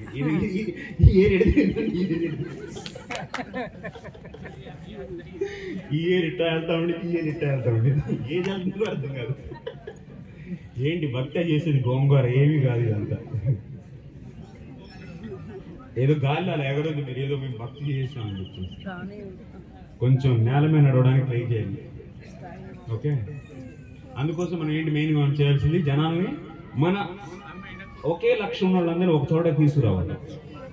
శుద్ధ భక్తిలో ప్రవేశించాలనే వాళ్ళందరూ ఒక చోట తీసుకురావాలి. అంటే దీక్ష తీసుకున్న వాళ్ళందరూ కమిట్మెంట్ అదే. అసలు యాక్చువల్లీ మీరు చేసే కమిట్మెంట్ ఉద్దేశం ఏంటి అంటే, నేను ఇప్పుడు 16 మాసాలు స్టార్ట్ చేస్తున్నా, 24 గంటలు నేను శుద్ధ భక్తి చేసేందుకు నేను రెడీ అవుతానికి నేను కమిట్ అవుతున్నాను అని చెప్పి చదవటం. అది దీక్ష యొక్క ఉద్దేశం. దీక్ష తీసుకోగానే మీరు గోలోకంలో టికెట్ వచ్చేసినట్టు కాదు, ఆ టికెట్ నిలుపుకోవాలి మరి. సో కాబట్టి ఇప్పుడు మనం ఎలా ట్రైన్ చేయాలి అంటే, వాళ్ళని ట్రైన్ చేయకుండా ఒకసారి తీసుకొచ్చి తనుకుంటారు. మళ్ళీ ట్రైన్ అవును కదా, ట్రైన్ చేయకుండా తీసుకొస్తే అంతే కదా, పనులు ఏం రిజల్ట్ రాదు. అదే కదా, ఆల్రెడీ తనుకున్న ఎగ్జాంపుల్స్ బోర్డు ఉన్నాయి, ఒకటి కాదు ప్రాజెక్ట్. మరి ట్రైన్ చేయాలంటే ఏం కావాలమ్మా? కళాశాల కావాలి. బయట వెళ్ళి వాళ్ళకి సంబంధించినట్టుగా వాళ్ళు కాలేజీలు యూనివర్సిటీలు పెట్టేసి మిమ్మల్ని అందరు, మీరు మీ పిల్లల్ని అందరినీ వాళ్ళు ఇష్టం వచ్చినట్టు వాడుకుంటున్నాడు. యాక్చువల్గా వాడి లక్ష్యాన్ని పూర్తి చేసుకోవడం కోసం మీరు 24 గంటలు మీ యొక్క లైఫ్ నే మార్చుకున్నారు. మీరు తినే విధానం, మీరు ఉండే విధానం, మీరు ఆలోచించే విధానం, మీ అమ్మ నాన్న ఊరు అన్ని వదిలేసి వాడు ఎక్కడ పిలిస్తే అక్కడ పోతున్నారు. దేశాలు వదిలేసి కూడా పోతున్నారు జనాలు వాడి కోసం. భగవంతుడి కోసం అయితే గురువు కోసం కనీసం ఒక 600 కిలోమీటర్ రాగానే అలిసిపోయి ఆ సభలు పడిపోతున్నారు. అవునే కదా?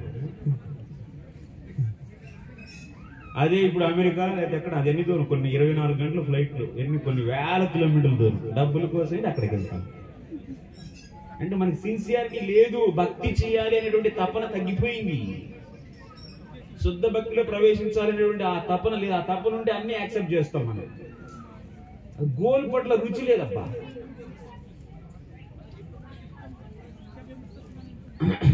సో కాబట్టి శుద్ధ భక్తి యొక్క మహిమను మీరు వినాలి. భాగవతాన్ని నిరంతరం చదవాలి. మీరు సరైన అవగాహనతో తెచ్చుకోవాలి, చదవాలి మీరు. దాంతోపాటు ఇప్పుడు ఎలా ట్రైన్ చేయాలి అంటే మెయిన్ పాయింట్కి ఇంకా రాలి. అందుకని అందరం ట్రైన్ చేయాలంటే ఏం కావాలి? ఒక శిక్షణ కేంద్రం కావాలి. దాన్ని ఏమంటాం? వర్ణాశ్రమ కాలేజ్. అందుకోసం చిన్న ప్రయత్నం అన్నమాట ఇది. ఒక చిన్న ప్రయత్నం అంటే ఈ మహాసాగరం అందరు కొన్ని కోటాను కోట్ల మంది విరుద్ధంగా పోతున్నారు. ఆ విరుద్ధ ప్రయత్నానికి చేసిన ఒక చిరు ప్రయత్నమే ఈ ప్రాజెక్టు, గురువు గారి ప్రాజెక్ట్. మహాశక్తులు, గొప్ప గొప్ప కోట్ల కోటీశ్వరులు, పొలిటీషియన్స్ అందరూ ఒక మార్గంలో వెళ్తున్నారు, శాస్త్రానికి విరుద్ధంగా వెళ్తూ ఉన్నారు. వాళ్ళే కదండి విస్కాన్, మన సంస్థలో కూడా బోల్డ్ మంది విరుద్ధంగానే వెళ్తున్నారు. ఆ విరుద్ధ ప్రయత్నానికి ఒక చిరు ప్రయత్నం, ఎదురీత అన్నమాట ఇది. ఒక చిన్న చీమ పెద్ద ప్రవాహానికి ఎదురిస్తుంది. కాకపోతే ఆ చీమకి ఒక కాన్ఫిడెన్స్ ఉంది, భగవంతుడు నాతో ఉన్నాడు. ఇది ఒక చిన్న చీమ ప్రయత్నం అనుకోండి. ఒక చిన్న పిచ్చుక తెలుసా మీకు? తెలిసే ఉండేది మీ అందరికి. అనగానే ఒక పిచ్చుకుందంట. ఆ పిచ్చుక గుడ్లు పెట్టుకుంది సముద్రం ఒడ్డున ఇసుకలో. ఒకరోజు ఏమైందంటే సముద్రుడు ఆ పిచ్చి గుడ్లు తీసుకుని వెళ్ళిపోతాడు. ఒక కెరటం వచ్చింది, పెద్ద కెరటం వచ్చేసరికి గుడ్లన్నీ వెళ్ళిపోయింది లోనికి సముద్రంలో తీసుకుని వెళ్ళిపోయాడు ఆయన. ఈ చిట్టి పిచ్చుక ఏడుస్తుంది, గుడ్లు పోయినాయి అని చెప్పేసి. ఏడు చేంజ్ చేసిందంటే నా గుడ్లు నేను వెనక్కి తీసేసుకుంటాను, ఈ నీళ్లు మొత్తాన్ని నేను నా చుంచుతో, చుంచేనా కదా ఇది పెట్టదు, చుంచేనా ముక్కనే ఉంటారు చెంచా, తన చుంచుతో కొంచెం కొంచెం ఒక్కొక్క బిందు, ఒక్కొక్క చిన్న బొట్టు నీళ్ళని లోనికి పీల్చి ఇలా బయటికి ఖాళీ చేస్తూ ఉంది. దాని ప్రయత్నం చూడండి. చిన్న పిచ్చుక ఇంత పెద్ద సముద్రంలో ఉన్న నీళ్లు మొత్తాన్ని ఆవిరి చేసేసి తన గుడ్లు తీసుకోవాలంట. దానికోసం దాని ప్రయత్నం. ఇప్పుడు మా ప్రయత్నం కూడా అంతే, మన ప్రయత్నం, మనందరి ప్రయత్నం.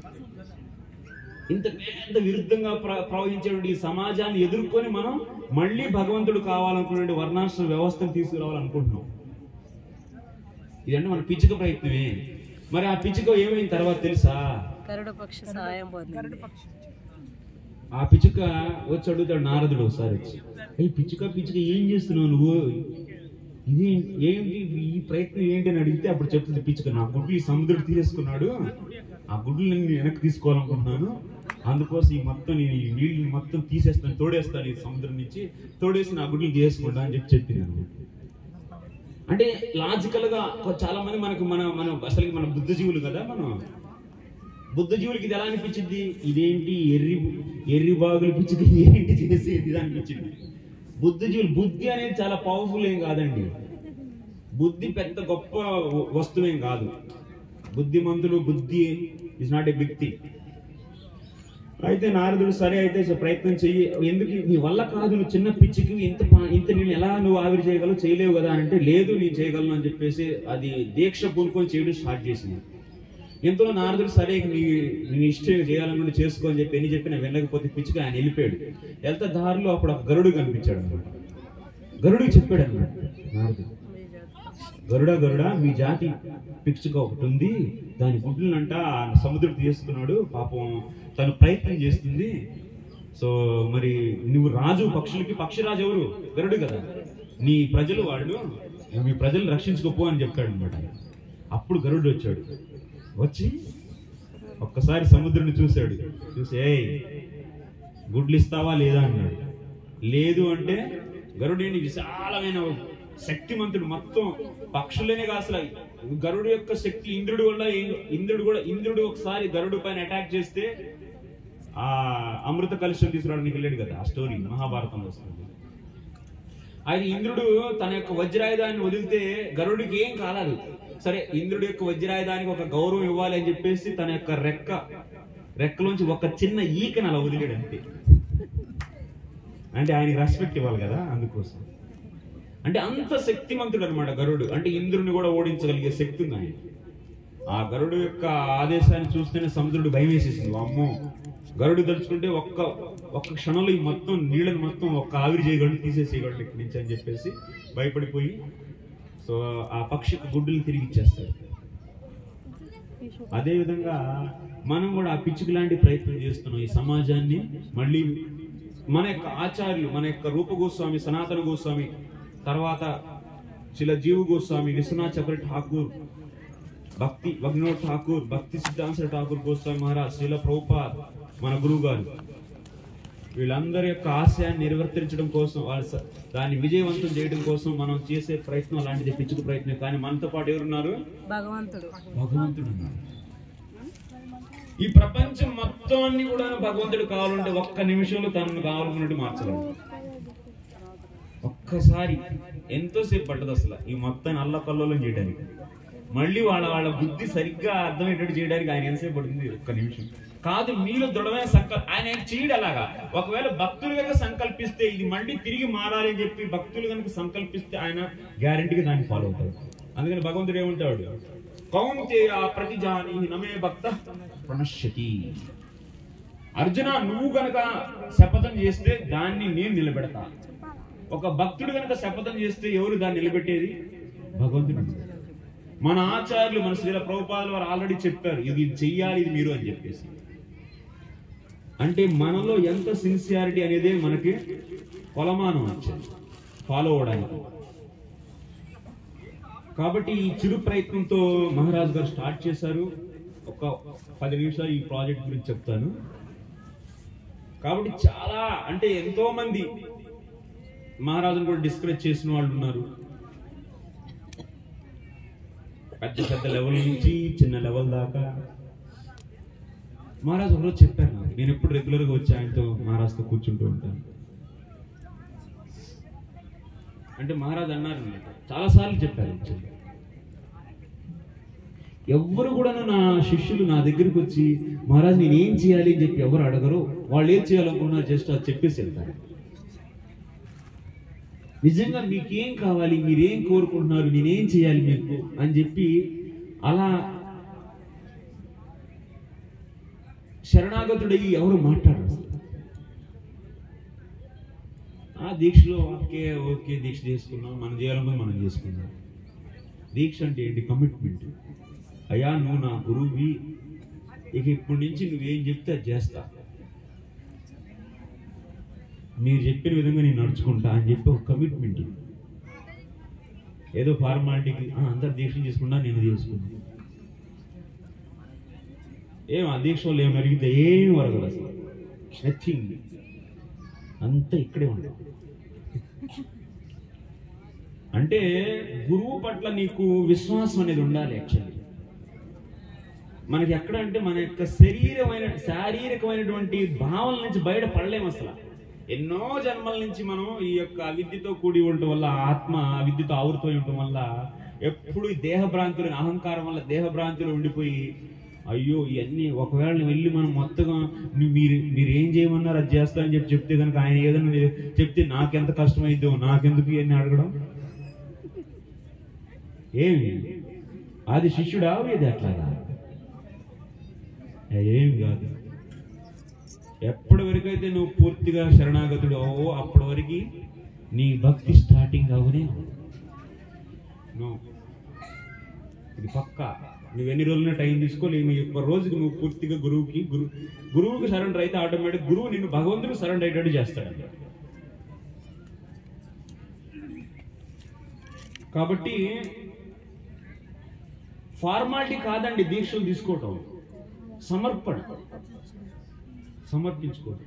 అంటే నీకు ఇంకా కొంత ఇప్పుడు పూర్తిగా ఇప్పుడేదో నేను చెప్పి మీరు ఉబ్బలాట పడిపోవద్దు. కాకపోతే మీరు ఒక ప్లాన్ చేసుకోవాలి. మా గురువు గారు ఏం కావాలనుకుంటున్నారు, ఒక నిజమైన శిష్యుడిగా ఆయన్ని నేను ఎలా నా యొక్క శారీరకమైనటువంటి సుఖాలని, సౌఖ్యాల్ని, ఆనందాలని పక్కన పెట్టి నా గురువు గారికి కావాల్సింది నేను చేస్తాను అనేటువంటి భావన రోజు రోజుకు పెంచుకోండి. ఒక రోజు ఏమి రాదు. ఏదో ఇప్పుడు విన్నప్పుడు ఏదో కొంచెం ఆవేశపడతారు, తర్వాత మళ్ళీ ఒక గంట తర్వాత రియాలిటీకి వస్తారు. మళ్ళీ సేమ్, అయ్యో ఈ ఫ్యాన్ లేకపోతే ఉండలేదు, ఏసీ లేకపోతే ఉండలేదు, ఇప్పుడు ఎట్టాకి పొలాలు పాము వస్తే బాబాయ్ ఇవన్నీ ఎందుకులే. అక్కడ 16 మాటలు జపం చేస్తే చాలండి, ఇంకేం అవసరం లేదు అనే వాళ్ళు ఉంటారు కదా. ఇంకా వాళ్ళు చెప్పే మాటలు చాలా సంపుగా ఉంటాయి, ఎందుకంటే నీ సుఖాలు డిస్టర్బ్ చేయట్లేదు కదా. అందుకని దానికి లైన్లు కడతాం బాగా. కానీ ఎక్కడైతే కొంచెం ఒళ్ళొంచాలో, కొంత కంఫర్ట్ని వదిలేసేయాలి, అక్కడ కష్టమే, రారు జనాలు ఎక్కువ. ఒకసారి మహారాజు గారు క్షేత్ర సన్యాసం తీసుకున్నారు 2011-12 క్షేత్ర సన్యాసం తీసుకుంటే ఉద్దేశం ఏందో తెలుసా? మహారాజు అప్పుడు ఏం చేశారు తెలుసా? మన గురువు గారు, మన గురు మహారాజు ఏమి ఫోన్లు లేవు, లైటింగ్ లేదు. మా గిరిరాజ్ ప్రభు ఉన్నారు, ఏది ఎక్కడున్నారు? సో లైటింగ్ లేదు, ఏమి లేదు, ఇంకేమీ లేవు అనమాట. అంటే పూర్తిగా మహారాజు కూడా ఇప్పుడు ఓన్లీ కొబ్బరి చిప్పలో కొబ్బరి కాయ ఉండేది, అందులో హాఫ్ చిప్ప, అందులో ఎంత పట్టిద్దో కిచిడి అంతే తినేవాడు 2 years. ఇంకా ఫోన్లు లేవు. ఎవరైనా శిష్యులు ఏమైనా చెప్పాలనుకుంటే లెటర్లు రాయాలన్నమాట. 2011-12 మాట ఇది నేను చెప్తుంది. లెటర్లు రాసి పంపాలి. మహారాజుతో ఎవరైనా మాట్లాడాలనుకుంటే మహారాజు ఫోన్, కంప్యూటర్, ల్యాప్టాప్లు అన్నీ వదిలేస్తారు. ఓన్లీ కేవలం పుస్తకాలు. ఎవరైనా మాట్లాడాలనుకుంటే ఆయన దగ్గరికి ఫిజికల్గా ప్రత్యక్షంగా వెళ్ళి మాట్లాడలేదు. అప్పుడు నేను జాబ్ వదిలేసి వృందావనంలో చదువుకోవడానికి నన్ను పంపించారు గురువు గారు, సంస్కృతం. సెలవులు మాకు సంవత్సరానికి 6 నెలలు సెలవులు వచ్చాయి. చలికాలం 3 నెలలు సెలవులు, ఎండాకాలం 3 నెలలు సెలవులు. నేను సెలవుల్లో గురువు గారి దగ్గరికి వెళ్ళేవాడిని అనమాట. అప్పుడు ఆయనకి సేవకుడుగా ఉన్నాను, అంటే పర్సనల్ సర్వెంట్. అంటే అక్కడ అందులో మళ్ళీ ఇంకోటి ఏంటి కండిషన్ తెలుసా, బయట ఎక్కడ తయారు చేసిన కూరగాయలు, పండించిన కూరగాయలు ఏం లేదు. మనమే ఆ హెబ్రిలో ఇది యాక్చువల్ క్షేత్ర సన్యాసి తీసుకుని హెబ్రిలు అనమాట. వెళ్ళిపోయి అక్కడ కూరగాయలు ఎక్కడ ఆకుకూరలు ఏమున్నాయని చెప్పేసి అప్పటికప్పుడు ఎత్తుక్కోవటం. మళ్ళీ కట్టెల పొయ్యి మీదే అక్కడ గోబర్ గ్యాస్ ఉండేది, గోబర్ గ్యాస్ మీద. అందులో ఒకసారి వాన పడితే ఎండ లేకపోవడం వల్ల ఫర్మెంటేషన్ అవ్వక గ్యాస్ ఉండేది కాదు. భయంకరంగా ఉంటుంది అసలు పరిస్థితి. పర్సనల్ సర్వెంట్ అంటే ఇక మొత్తం అప్పుడు ఎక్కువ మంది కూడా లేరు అప్పుడైతే, ఇంకా చాలా తక్కువ మంది. అప్పుడు ఆశ్రమంలో కూడా ఉంది. ఉదయం నుంచి సర్వీసులు ఇక మనం ప్లస్ ఇంకోటి ఏంటంటే సాయంత్రం పూట మహారాజు కుటీరం పక్కన ఉండే చుట్టూ తెలిసి ఉండేది లైట్ వెలిగించాలి. అది ఏంటంటే అందరూ దీపాలు అందరూ నూనె పోసి విగ్గేసి వెలిగించాలి. అది పర్సనల్ సర్వెంటే చేయాలి.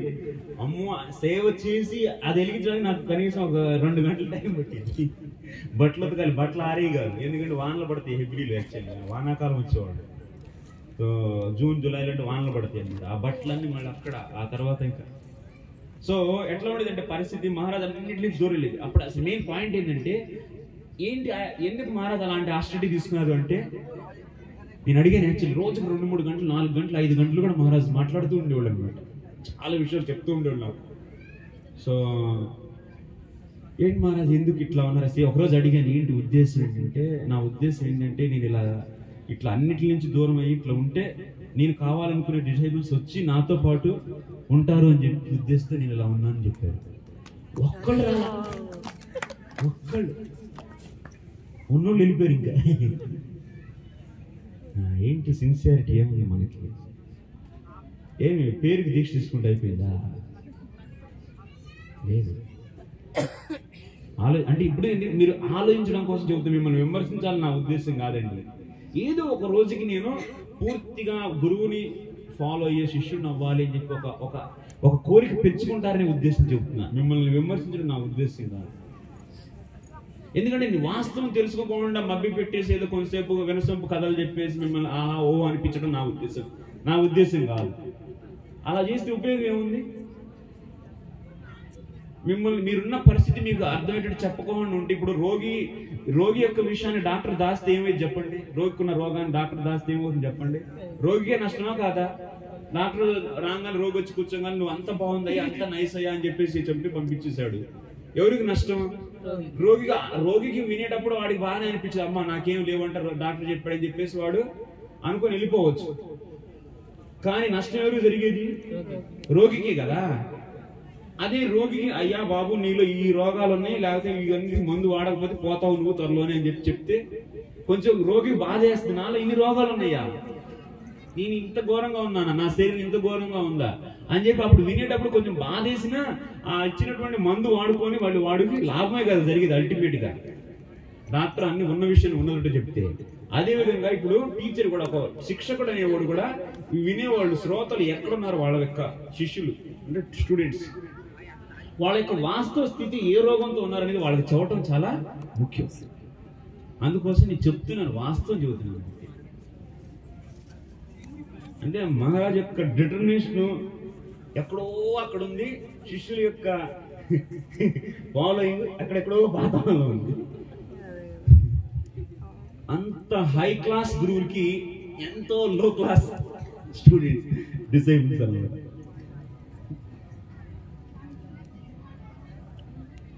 కాబట్టి మీరు ఇంకా మీకు యాక్చువల్లీ తెలియట్లా గురువు గారి యొక్క సాంగత్యం యొక్క. చాలాసార్లు చెప్పారన్నమాట, బ్రహ్మచారులు కూడా వచ్చి నాతో 1 నెల ఉండండి అని ఎన్నోసార్లు కోరుకున్నాను. 1 నెల వచ్చి నాతో ఉండండి, నేనేం కావాలని ఏం చేయాలనుకున్నారు మీరు తెలుసుకోండి. చాలా మంది కాంగ్రిగేషన్ లీడర్స్ కూడా అంతెందుకు మీరు ఫాలో అవుతారా? రీసెంట్ గా మన టెలిగ్రామ్ లో మహారాజు బిఆర్ఎస్ స్నిప్పెట్స్ వస్తుంటాయి. అందులో ఒక రోజు ఒక మెసేజ్లు పెట్టారు, ఇప్పుడు ఈ సెలవులు వస్తాయి, మీరు ఎవరన్నా రావాలనుకుంటే మీ సేఫ్కి రాండి అని చెప్పి రాశారు. మీరు వెళ్ళి చెక్ చేసుకోండి, వెనక్కి వెళ్ళి. దరిదాపు ఒక 4 నెలల క్రితం ఒక మెసేజ్లు ఉంటాయి. మీరు వచ్చి అంటే మహారాజు ట్రైనింగ్ ఇవ్వడానికి రెడీ అనమాట. అంటే తన శిష్యుల్ని తను కావాలనుకునే విషయం తను చెప్పాలి, సాంగత్యాన్ని తీసుకునే వాళ్ళు ఎవరైనా ఉంటే వాళ్ళని ఎంకరేజ్ చేద్దామని చెప్పి ఆయనకు ఉద్దేశం. అంటే తన యొక్క కర్తవ్యాన్ని గురువుగా పూర్తిగా పాటిస్తున్నారు. సో తీసుకోవాల్సిన బాధ్యత ఎవరిదండి? శిష్యుడిదా కాదా? మీ ఇంటికి వచ్చి కూర్చోవాలా? గురువు దగ్గరికి శిష్యుడు వెళ్ళాలా? శిష్యుడి దగ్గర గురువు వెళ్ళాలి? చెప్పండి. గురువు దగ్గర శిష్యుడు వెళ్ళాలి.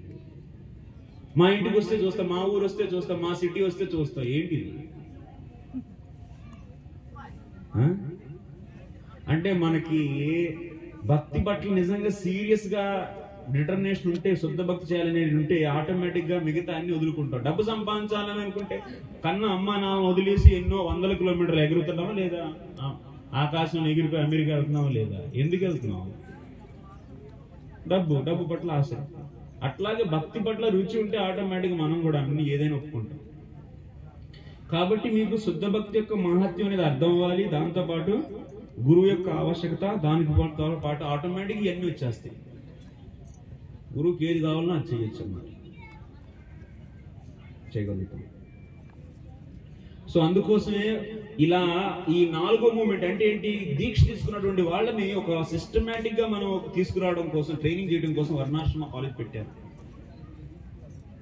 అదొక చిన్న ప్రయత్నం. అంటే ఇక్కడ మీరేమో అనుకోవచ్చు, ఇక్కడ బ్రాహ్మణులు ఎక్కడ ట్రైనింగ్ అవుతారండి, క్షత్రియులు ఎక్కడ ట్రైనింగ్ అవుతారు, చూపించండి. అన్ని రెడీగా ఉంటే వచ్చి తింటావా? చెప్పు, ఎవరిది బాధ్యత ఇవన్నీ చేయడానికి? శిష్యులది. మనది బాధ్యత. ఒకసారి విమర్శించుకో, నేనేం చేశాను అని చెప్పి ఆలోచించుకోలే. కానీ ఇక్కడ ఇది లేదే, అక్కడ అది లేదే, ఇదేంటి? అది కాదు, నేనేం చేశాను, ఇది మనం ఆలోచించుకోవాల్సింది. నిజంగా నేను అసలు ఫస్ట్ శాస్త్రం సరిగా తెలియాలి, శుద్ధ భక్తి అంటే ఏంటో తెలియాలి, దానికి వర్ణాశ్రమ ధర్మం యొక్క ఆవశ్యకత ఏంటో తెలియాలి. దాన్ని మన గురువు గారు ఎంత తీవ్రంగా, మన గురువే కాదు, మన గురువు యొక్క గురువు వాళ్ళని తీవ్రంగా ఎంత పోరాడారు దీనికోసం మీరు తెలుసుకోవాలి. అలా మీరు ఈ పరంపరలో ఒక అనుయాయుడిగా మీరు మారాలి, సమర్పితం అవ్వాలి. ఒక యుద్ధానికి వెళ్ళే సైనికుడు ఏ విధంగా అయితే తన యొక్క ప్రాణాలని సమర్పిస్తాడో దేశం కోసం, అలాగే ఒక దీక్ష తీసుకున్నటువంటి ఒక శిష్యుడు ఈ పరంపరలో ఉన్నటువంటి గురువుల యొక్క ఆశయం కోసం పూర్తిగా సమర్పితం అవ్వాలి. అది దీక్ష. అలా గనక సమర్పితం అయితే అప్పుడు నీ భక్తికి గ్యారంటీ తీసుకుంటారు పైన. ఏ యథామాం ప్రపద్యంతే తాం స్థైవ భజామి. నువ్వు ఎంత గురువుల పట్ల నీకు శ్రద్ధ ఉందో అంతే వాళ్ళు కూడా నీకు ఇవ్వగలుగుతారు. ఏదో ఫార్మాలిటీకి కొంచెం ఏదో దీక్ష అయిపోయింది, తిరిగా 3 రౌండ్లు, పేరు వచ్చింది, అయిపోయింది.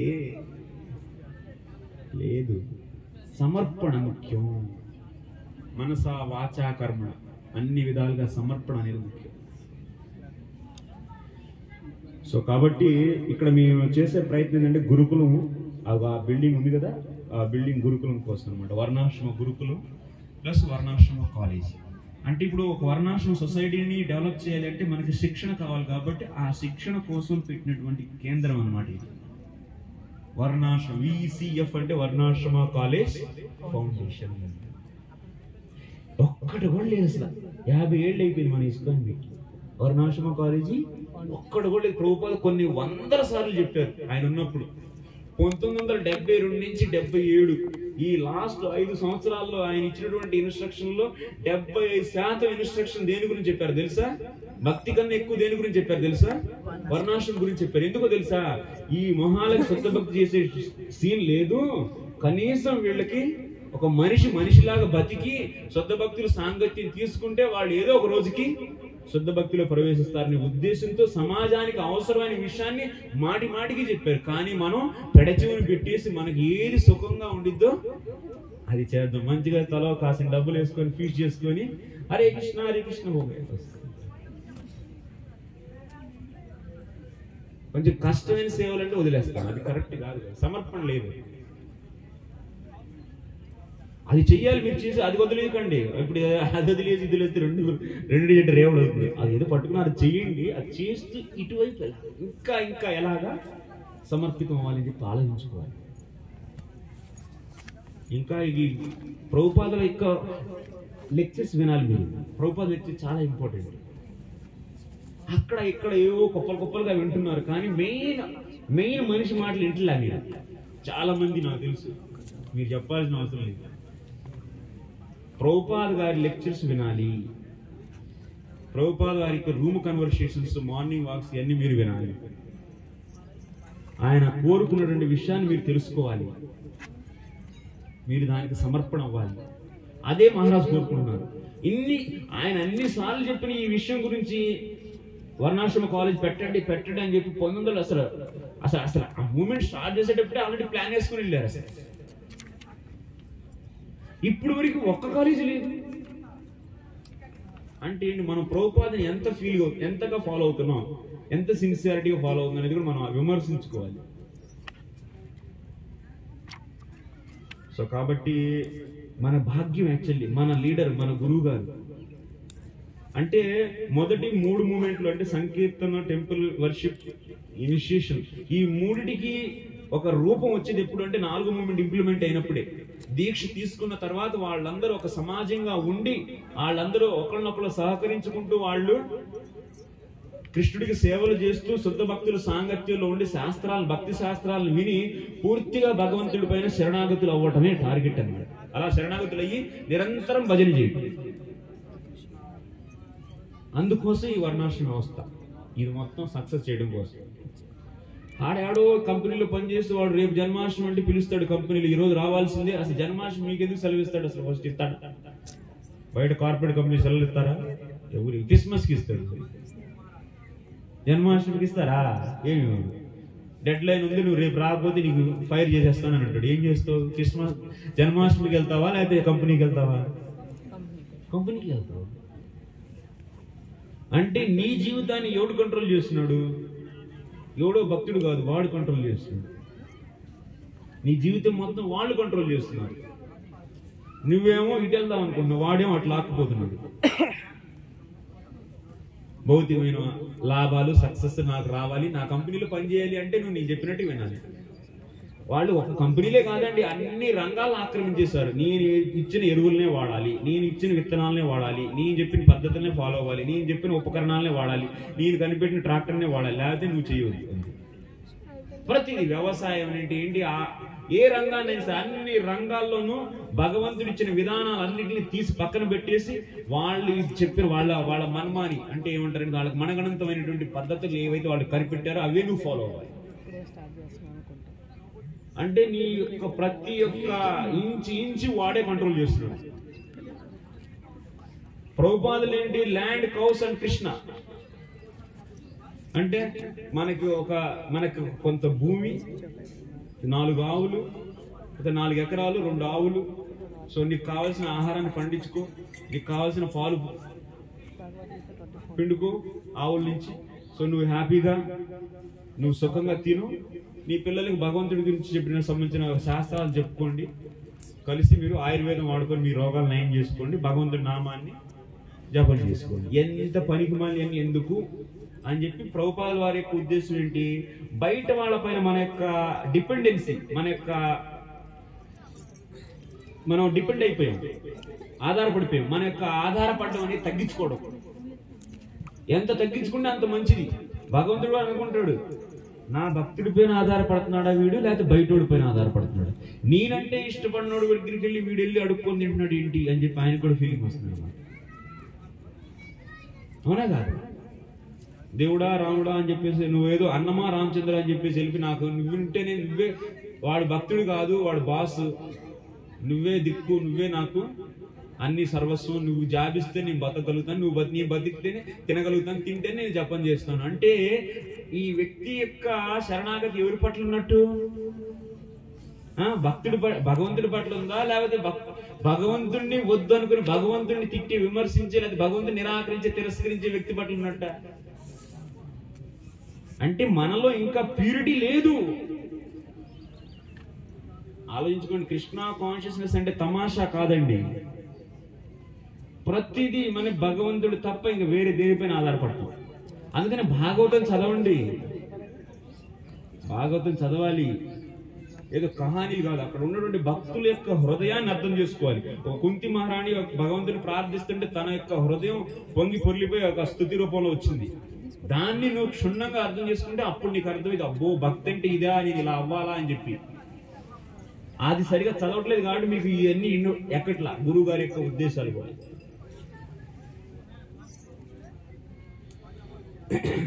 సో ఇలాంటి ప్రయత్నమే ఈ యొక్క VCF. అది గురుకులము, ఇది మన మందిరము, గోశాల, ఒక చిన్న ప్రయత్నం అన్నమాట, చిరు ప్రయత్నం. ప్లస్ ఈ సంవత్సరానికి, పోయిన సంవత్సరం మేము ఒక నెల రోజులు అంటే ఎంతమంది, ఒక 6-5 వచ్చారు, 7 అనుకుంటా, 7 వచ్చారు. అంటే రకరకాల దేశాల నుంచి వచ్చారు.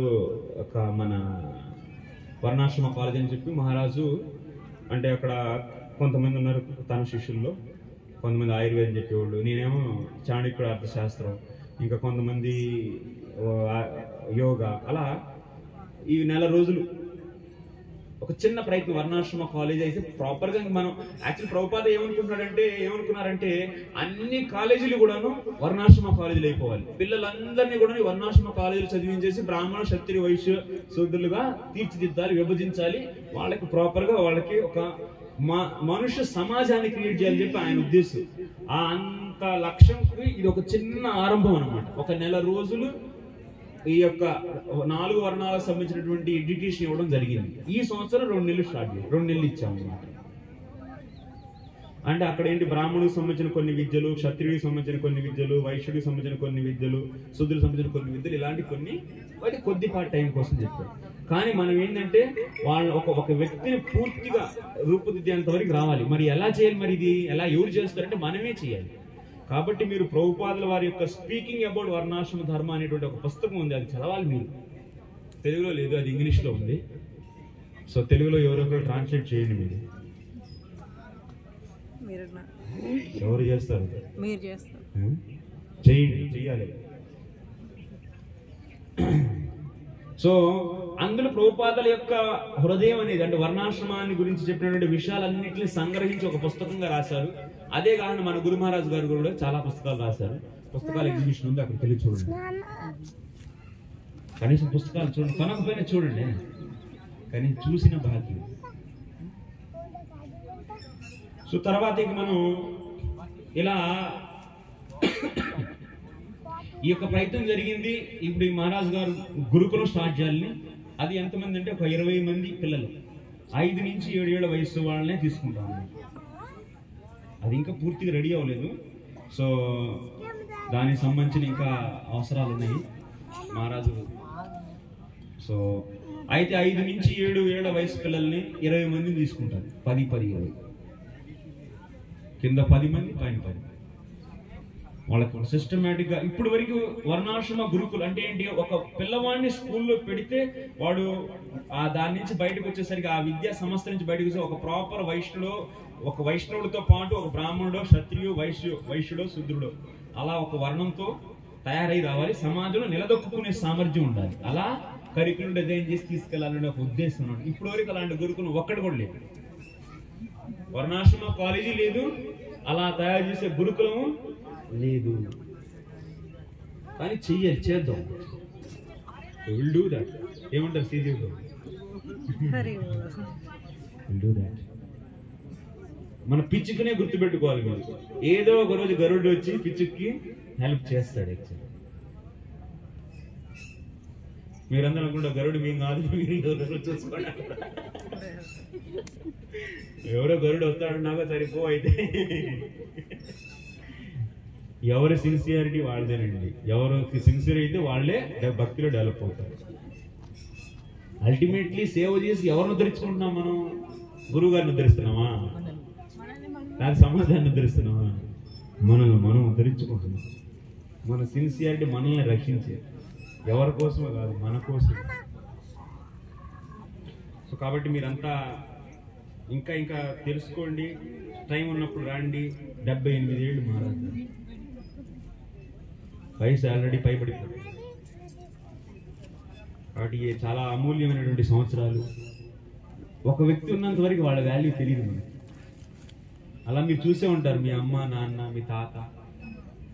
కానీ వెళ్ళిపోయిన తర్వాత చాలా బాధపడతారు. వెళ్ళిపోయిన తర్వాత ఏముండదు, అరే అలా తెలుసుకుంటే, అలా చూసుకుంటే. ఇదే సంపద యాక్చువల్లీ. గురువు గారితో ఇట్లా గురువు గారిని తెలుసుకోవడం, ఆయనతో ఇంటరాక్ట్ అవడం మీరు అందరు వెళ్ళిపోయి పడిపోవద్దు. మళ్ళీ ఇంకోసం వస్తారు. సో మిమ్మల్ని గైడ్ చేసి ఎవరైతే లీడర్స్ ఉన్నారో వాళ్ళతో కనెక్ట్ అయి ఉండండి. మిమ్మల్ని చెప్పిన శ్రీరామ్ ప్రభు వీళ్ళు అందరూ ఉన్నారు కదా, సో వాళ్ళతో కనెక్ట్ అయి ఉండండి. సో గురువు గారి యొక్క ఉద్దేశం, ప్రభుపాద వారి ఉద్దేశాన్ని ప్రాపర్గా తెలుసుకోండి. ప్రతి ఆదివారం యాక్చువల్లీ వర్ణాశ్రమ రీసెర్చ్ టీమ్ అంత ముందర జరిగేది, ఇక్కడ కూడా ఇప్పుడు మేము స్టార్ట్ చేసాం యాక్చువల్లీ ఇక్కడ మాయాపూర్లో కూడా. అలా ప్లస్ నేను వేరే టెంపుల్స్ వెళ్ళి అక్కడ చండీగఢ్, అదేవిధంగా ఈస్ట్ ఆఫ్ కైలాస్, ఇక్కడ నేను టీచింగ్ చేస్తాను భక్తి వేదాంత. అక్కడ కూడా పిల్లలకు చెప్పాను, వాళ్ళ స్టూడెంట్స్కి, వాళ్ళు కూడా స్టార్ట్ చేశారు కొంతమంది. సో మీరు అంటే ఏంటంటే ఒక వర్ణాశ్రమ కాలేజ్ తీసుకోవాలి అంటే మనకేంటి, వర్ణాశ్రమ సమాజం కావాలంటే కాలేజ్ కావాలంటే టీచర్స్ కావాలంటే మనం ఫస్ట్ ఇప్పుడు ఈ వర్ణాశ్రమం గురించి ప్రభుపాద ఏం కోరుకుంటున్నారో దాన్ని ప్రాపర్గా అర్థం చేసుకొని దానికి సంబంధించినటువంటి స్పిరిట్ ని పెంచుకొని మనలో, ఆ తర్వాత నేనేం చేయగలను, నేను ఏ రంగాన్ని నేను తీసుకోవాలని చెప్పి నువ్వు నిర్ణయించుకొని ఆ రంగంలో నువ్వు కొన్నేళ్లు కష్టపడితే ఎక్స్పర్ట్ అయితే అప్పుడు నువ్వు టీచర్ అవుతావు. సమాజంలో అలా మార్పు వస్తుంది. అని పెద్ద కష్టమైన విషయం అది కాదే. మనం పూనుకోట్లా 10 ఏళ్ళు కష్టపడ్డా బెనారస్ సంస్కృతం చదువుకోవడం కోసం. అప్పుడు కానీ కొంచెం వచ్చింది సంస్కృతి, ఎందుకు రాదు? సొంత లాభం కొంత మానుకు. ఉన్నటువంటి వారం రోజుల్లో రోజు కంపెనీ ఆడెవరో భక్తి చేయనటువంటి, భగవంతుడిని తిరస్కరించేవాడు వాడికి పనిచేస్తున్నావు రోజుకు 10 గంటలు. భగవంతుడి కోసం నాకు వీడితో ఉండొద్దు, నేను నా వాళ్ళతో ఉండాలి, కాబట్టి నా వాళ్ళతో ఉండడం కోసం నేను కొన్ని స్కిల్స్ పెంచుకోవాలి. కాబట్టి ఒక రోజుకి 1 గంట ఏదో ఒక విషయం పైన, ఆయుర్వేదమో లేదా జ్యోతిష్యమో, వాస్తు, లేదా ఆర్గానిక్ ఫార్మింగ్, లేదా గోశాలో ఏదో నీకు రుచి కలిగినటువంటి ఏరియాని ఒకటి ఎంచుకొని దాంట్లో నువ్వు కొంచెంగా నీ స్కిల్స్ పెంచుకో. నష్టమేముంది? పెంచుకొని ఆ ఏరియాలో ఎక్స్పర్ట్ అవుతుంది. అదే అయిన తర్వాత వారం రోజులు వచ్చి అందరు కలిసి ఈ వారంలో నేను ఇది చేశాను అని చెప్పి చెప్పుకోండి. చెప్పుకొని అలా ముందుకు ఒక్కొక్క అడుగు వేస్తుంటే ఆటోమేటిక్గా మీకు దారి అనేది కనపడింది. ఏమైద్దిలే, ఇంత పెద్ద ప్రపంచం, ఇంత పెద్ద అందరు వెళ్ళిపోతున్నారు, ఆ టెక్నాలజీ అంత పెరిగిపోతుంది, ఇంకేమైద్దిలే అనుకుంటే ఏం అవ్వదు. అక్కడే ఉంటాం, ప్రాణం పోయిద్ది, ఆ తర్వాత మళ్ళీ పుడతాం, మళ్ళీ ఇదే సేమ్. కాబట్టి వర్ణాశ్రమ రీసెర్చ్ టీమ్, ఇది మహారాజు గారి కాన్సెప్ట్. వర్ణాశ్రమ కాలేజ్ కావాలి, వర్ణాశ్రమ సొసైటీస్ కావాలి, సొసైటీ కావాలంటే కాలేజ్ కావాలంటే రీసెర్చ్ టీమ్స్ కావాలంటే మనందరం కలిసి స్టార్ట్ అయి చేయాలి. ఓకే, అర్థమైందా? చాలా టైం తీసుకున్నాను మీ అందరిది. నెక్స్ట్ ప్రోగ్రామ్ ఏంటి? ప్రశ్నలు ఏమైనా ఉన్నాయా? ఇంత కడిగేసారు, ఇంకేమంటే ప్రశ్న వెళ్ళిపోయింది అంటారు. కూడా నా ఉద్దేశం కాదు, ఏమన్నా మీ మనసు నచ్చుకుని క్షమించి, కానీ ఉన్న వాస్తవం అమ్మా ఇది. ప్రభువులారా, మాతలారా,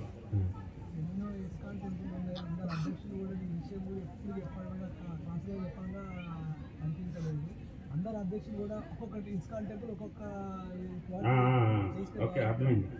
ప్రభుజీ గారి ప్రశ్న ఏంటంటే మీ అందరికి వినపడలేదు, నేను చెప్తున్నా. ప్రశ్న ఏంటంటే అందరు ఇస్కాన్ ఉన్న వాళ్ళు అందరూ సో పూనుకుంటే అయిపోయింది కదా ప్రభు, మరి అందరు లీడర్స్, అందరు మానవులు అందరూ చేయొచ్చు కదా అని అంటున్నారు.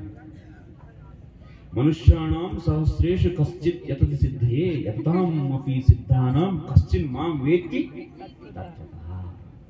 ఎవరో వేల మందిలో ఎవరో ఒక్కడేనంట ఏంటి, నాకు పర్ఫెక్షన్ కావాలి, నేను పర్ఫెక్ట్ అవ్వాలి, నేను భక్తిలో ఇంప్రూవ్ అవ్వాలనుకుంటా. అలా ప్రయత్నించిన వాళ్ళు ఎవడో అలా ప్రయత్నం చేస్తారు. ఆ ప్రయత్నించిన వాళ్ళు కూడా ఎవడో ఒక్కడే నన్ను వాస్తవంగా తెలుసుకుంటాడు అని చెప్పి చెబుతున్నారు. ఎవరు చెప్పారు ఇది?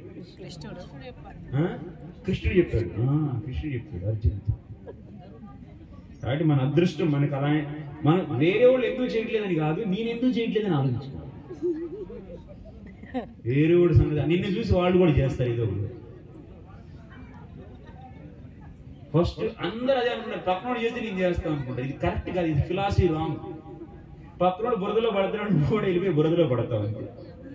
పక్కనోడు నరకానికి పోతాడు, లేకపోతే వాడు గురువుని సరిగ్గా ఫాలో కావాడు, వాడు పోతాడు, నువ్వు కూడా పోతావు. అందుకోసం వేరే వాళ్ళ గురించి అసలు ఈ క్వశ్చన్కి వాల్యూ లేదు. నో, నేను ఎంత చేయాలి, నేను ఎందుకు చేయట్లేదు, నేను ఇంకా ఎంత సమర్పితం అవ్వాలి, ఇంకా నేను ఎంతగా ఈ మిషన్ కోసం పాటుపడాలి అని చెప్పి ఆలోచించాను. వేరే వాళ్ళు ఆటోమేటిక్గా నేను చూసి వచ్చేస్తారు ఒక రోజులో. ఇంకా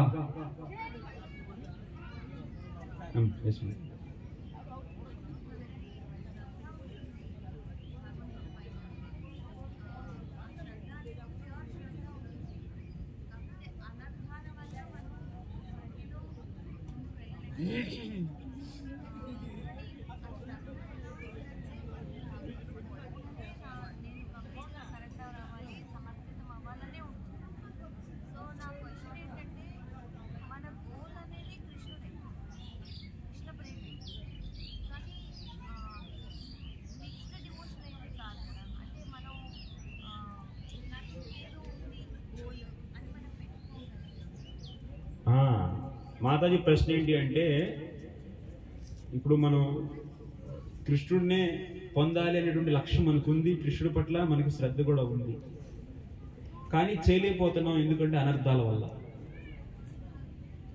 సో ఇక్కడ ఒక విషయం ఏంటి అంటే, అనర్థాల వల్ల చేయలేకపోతున్నాము ఏంటి మాతాజీ? ఇంక నెక్స్ట్ పాయింట్, ఆ గోల్ అనేది కృష్ణుడే కదా అని చెప్పి అంటున్నారు. మన గోల్ డబ్బు కాదు, మన గోల్ వైలెన్స్ కాదు. ఇక్కడ యాక్చువల్గా మౌఖికంగా చదవటం వేరు, హృదయంలో ఫాలో అవటం వేరు కాదు, రెండు ఉంటాయి ఇక్కడ. ఒక వ్యక్తి రోగిగా ఉండడానికి రెండు రకాల కారణాలు ఉండవచ్చు, రెండు కారణాలు. దీనికి వివరించి చెప్తాను నేను. కొంతమంది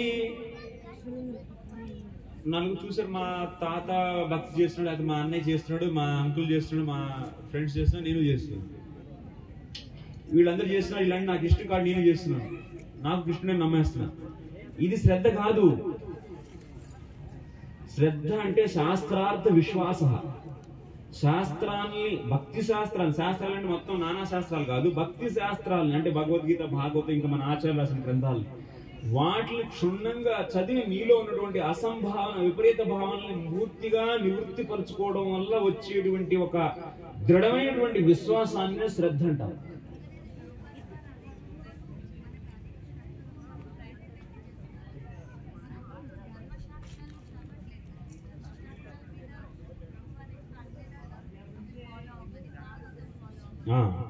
ప్రభుపాద వారు భాగవతాన్ని ఫాలో అవ్వమన్నా, ధర్మశాస్త్రాలు చదవమనలేదు కదా, మరి ఇవన్నీ ఎందుకు అని అనిపిస్తుంది. అందుకని ఇక్కడ మీరు ఇక్కడే పాయింట్, కన్ఫ్యూజన్ అందరికి ఇక్కడే ఉంది. సో మీ క్వశ్చన్ కొత్త క్వశ్చన్ కాదు, కొన్ని వేల మంది అడిగారు సేమ్ క్వశ్చన్. ఎందుకంటే కొన్ని వేల మంది స్టూడెంట్స్ ఆల్రెడీ నాకు ఉన్నారు కాబట్టి అందులో ఇది ఒక నార్మల్ కామన్ క్వశ్చన్ అన్నమాట అది. సో ఫస్ట్ శ్రద్ధ యొక్క డెఫినేషన్ క్లియర్గా ఉండాలి మనకి. శబ్దాలకు మన యొక్క అర్థాలను మనం ఏదైతే తీసుకోవాలో అది చాలా వరకు తీసుకోం. శ్రద్ధ అంటే నమ్మటం అనేది ఏదో ఒక దాని యొక్క లోతు, నమ్మడం అనేటువంటి శబ్దం యొక్క అర్థం యొక్క లోతు మన యొక్క మానసికతను బట్టి ఆధారపడింది. కానీ శాస్త్రంలో శ్రద్ధ అనేటువంటి విషయాన్ని ఏం చెప్పారని చెప్పి మీరు తెలుసుకోవాలి. జీవ గోస్వామి భక్తి సందర్భంలో విస్తారంగా వ్యాఖ్య చేస్తారు శ్రద్ధ అనేటువంటి ఒక్క శబ్దం. దీని గురించి శ్రద్ధా శరణాగతి అని చెప్పి కోర్సు ఇచ్చాను నేను. మీకు టైం ఉంటే అది వినండి. 13 గంటలు ఒక శ్రద్ధ అనేటువంటి శబ్దం గురించే, డెఫినేషన్ గురించే డిస్కషన్ అనమాట. అంటే శ్రద్ధ అనేది అసలు ఏంటి అంటే శాస్త్రార్థ విశ్వాస, అంటే శాస్త్రాలను అధ్యయనం చేయటం వల్ల మనలో ఉన్నటువంటి అసంభావన, విపరీత భావనలు అన్ని పోగొట్టుకోవాలి. సో అంటే కృష్ణుడు దేవాది దేవుడు అనేటువంటిది ఏదో ఇప్పుడు మౌఖికంగా ఏదో ఒక లోక పరంపరా జాత శ్రద్ధ అని కూడా ఉంటుంది అనమాట. వేరే వాళ్ళని చూసి నీలో ఆ శ్రద్ధ కనపడుతుంది, కానీ అది వాస్తవమైన శ్రద్ధ కాదు. అది శాస్త్రీయ శ్రద్ధ రావాలి మనకి. ఆ శాస్త్రీయ శ్రద్ధ రావాలంటే శాస్త్రాలను అధ్యయనం చేయాలి. శాస్త్రాలను నియంత్రణ అధ్యయనం చేస్తే రాదు. శుద్ధ భక్తుల యొక్క సాంగత్యంలో ఉండి, వాళ్ళ యొక్క సమక్షంలో ఉండి అర్థం చేసుకోవాలి. అలా చేసుకుంటే నీలో ఏమున్నటువంటి అసంభావన, ఇప్పుడు కృష్ణుడే దేవాది దేవుడు ఎందుకు, శివుడు ఎందుకు కాదు అని చెప్పి గట్టిగా ప్రశ్న అడిగితే మనం ఒకసారి ఫెయిల్ అయిపోతాం. శివపురాణంలో శివుడు దేవాదేవుడు అని చెప్పారు, మరి విష్ణు పురాణంలో విష్ణు దేవాదేవుడు అని చెప్పాడు. మరి ఇద్దరు రాసింది, రెండింటిని రాసింది వేద వ్యాసుడే. మరి ఇలా ఎందుకు రాశాడు, అలా ఎందుకు రాశాడు? నువ్వు నిజంగా చెప్పనంటే, నువ్వు చెప్పలేకపోతే నీలో ఉన్న ఆ డౌట్ నిన్ను నీ సాధన చేయనివ్వదన్న.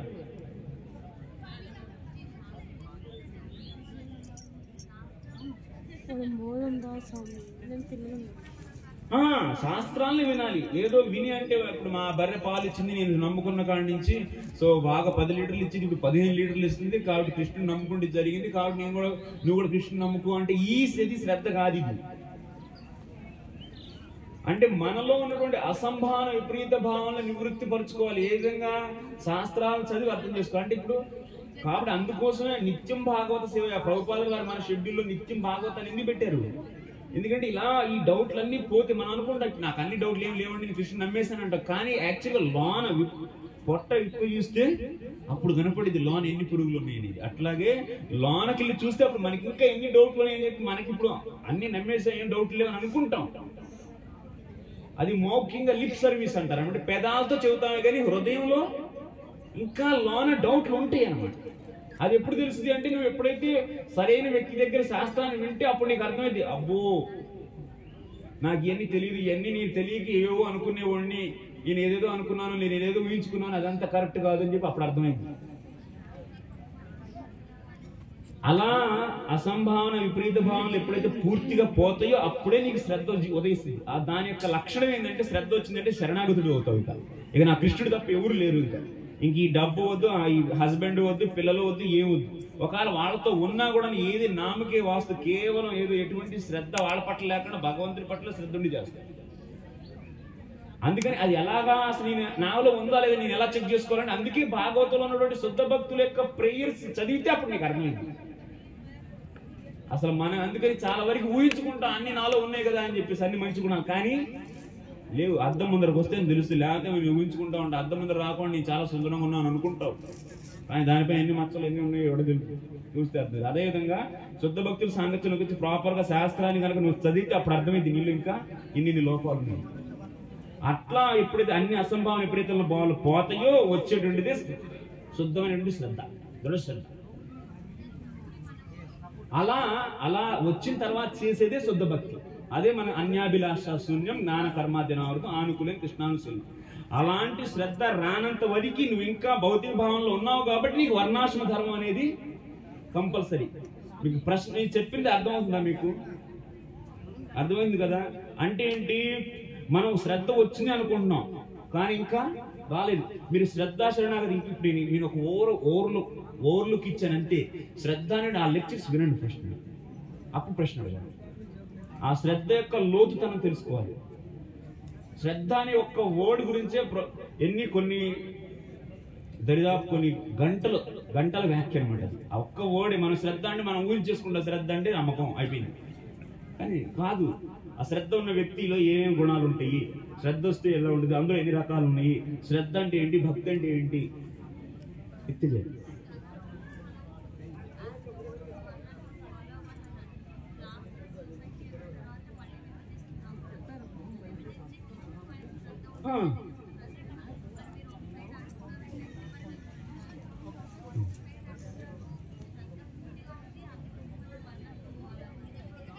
మీకు ఇంకా అర్థం కాలేదు నేను చెప్పిన పాయింట్.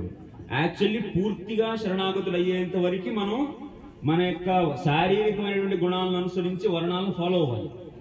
దానికి ఉద్దేశం ఏంటి, క్లాస్లెస్ సొసైటీ అవ్వడం కోసం. క్లాస్లెస్ సొసైటీ అవ్వాలి అంటే నువ్వు ఇప్పుడు ఎక్కడున్నావు చూసుకోవాలి కదా.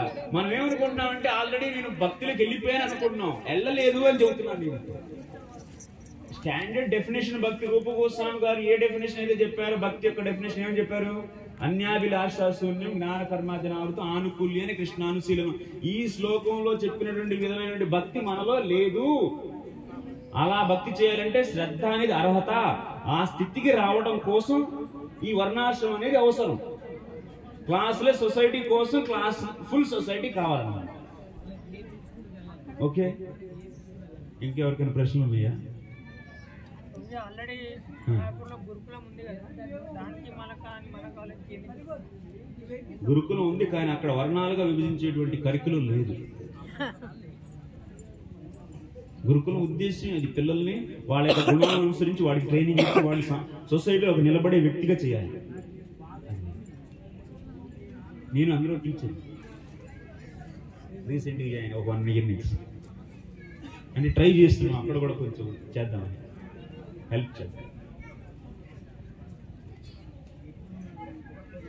ఇంకా చాలా చాలా ధన్యవాదాలు మీ అందరికీ. ఈ ప్రశ్న క్లాస్ అయిపోయింది, వెళ్ళాలనుకుని వెళ్ళిపోవచ్చు. నాది అదే సిస్టమ్. నాకు చెప్పాలి, డౌట్లు ఉన్నాడు అడగచ్చు.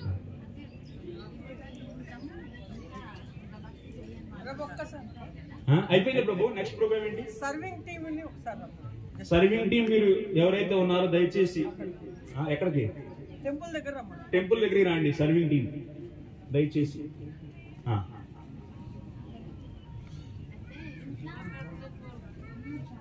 గట్టిగా ఫాస్ట్గా అడగండి. మీరు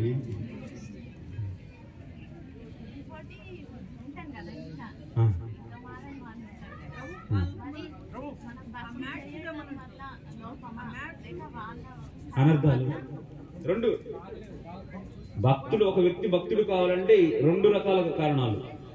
ఒకవేళ భక్తిని ఇవ్వాలనుకునేటువంటి వ్యక్తి యొక్క భక్తి సామర్థ్యం తీవ్రంగా ఉందనుకోండి, ఎదుటి వాడిలో ఉన్నటువంటి అనర్థాలను కూడా నష్టం చేసి వాడిని భక్తుడిని చేసే సామర్థ్యం వస్తుంది. ఉంటే చేయగలడు, వాడు భక్తుడు అయిపోతాడు. ఇప్పుడు కొంచెం మంటనుకో దగ్గరగా ఉంటేనే చలి తగ్గింది, కొంచెం దూరంగా ఉంటే చలి వేస్తూనే ఉండేది, చలి తగ్గదు కదా. అది బాగా పెద్ద మంట అనుకోండి, దూరంగా ఉన్నా సరే వేడి తగులుతుందా లేదా, చలికి నయం అవుతుందా లేదా. అది అంటే మనలో తీవ్రమైన భక్తి అనుకోండి, అలాంటి వాడి సాంగత్యం చేస్తే ఎంత నికృష్టుడైనా భక్తుడు అవుతాడు. అదే మనలో భక్తి ఏదో చిన్న దీపం లాంటి అగ్నిశిఖ అంటే మనది మనకి, సో మనకే భక్తి స్ట్రాంగ్ గా లేదు అంటే వాళ్ళ సాంగత్యంతో అవలేదు భక్తి. అంటే 2 విధాలుగా, అంటే వాళ్ళు అనర్థాలు కారణం, వాళ్ళు ఉన్న అనర్థాలు పోగొట్టే శక్తి మనకు లేకపోతే మన సాంగత్యం వల్ల వాళ్ళు భక్తులు మారు. ప్రభుపాదుల వారు వెళ్ళినప్పుడు వాళ్ళంతా సో అవైదికమైనటువంటి మైథునం చేస్తూ మందు తాగి ఇట్లా నషా తీసుకొని మత్తు పదార్థాలు అలా ఉన్నారు కదా. అలాంటి వాళ్ళు కూడా భక్తిని ఎలా చేసేది, అది ఆయన యొక్క భక్తి తీవ్రత అంటున్నారు. మనది ఎంత ఏంటంటే ఉన్నవాళ్ళు కూడా భక్తులు చేసేది.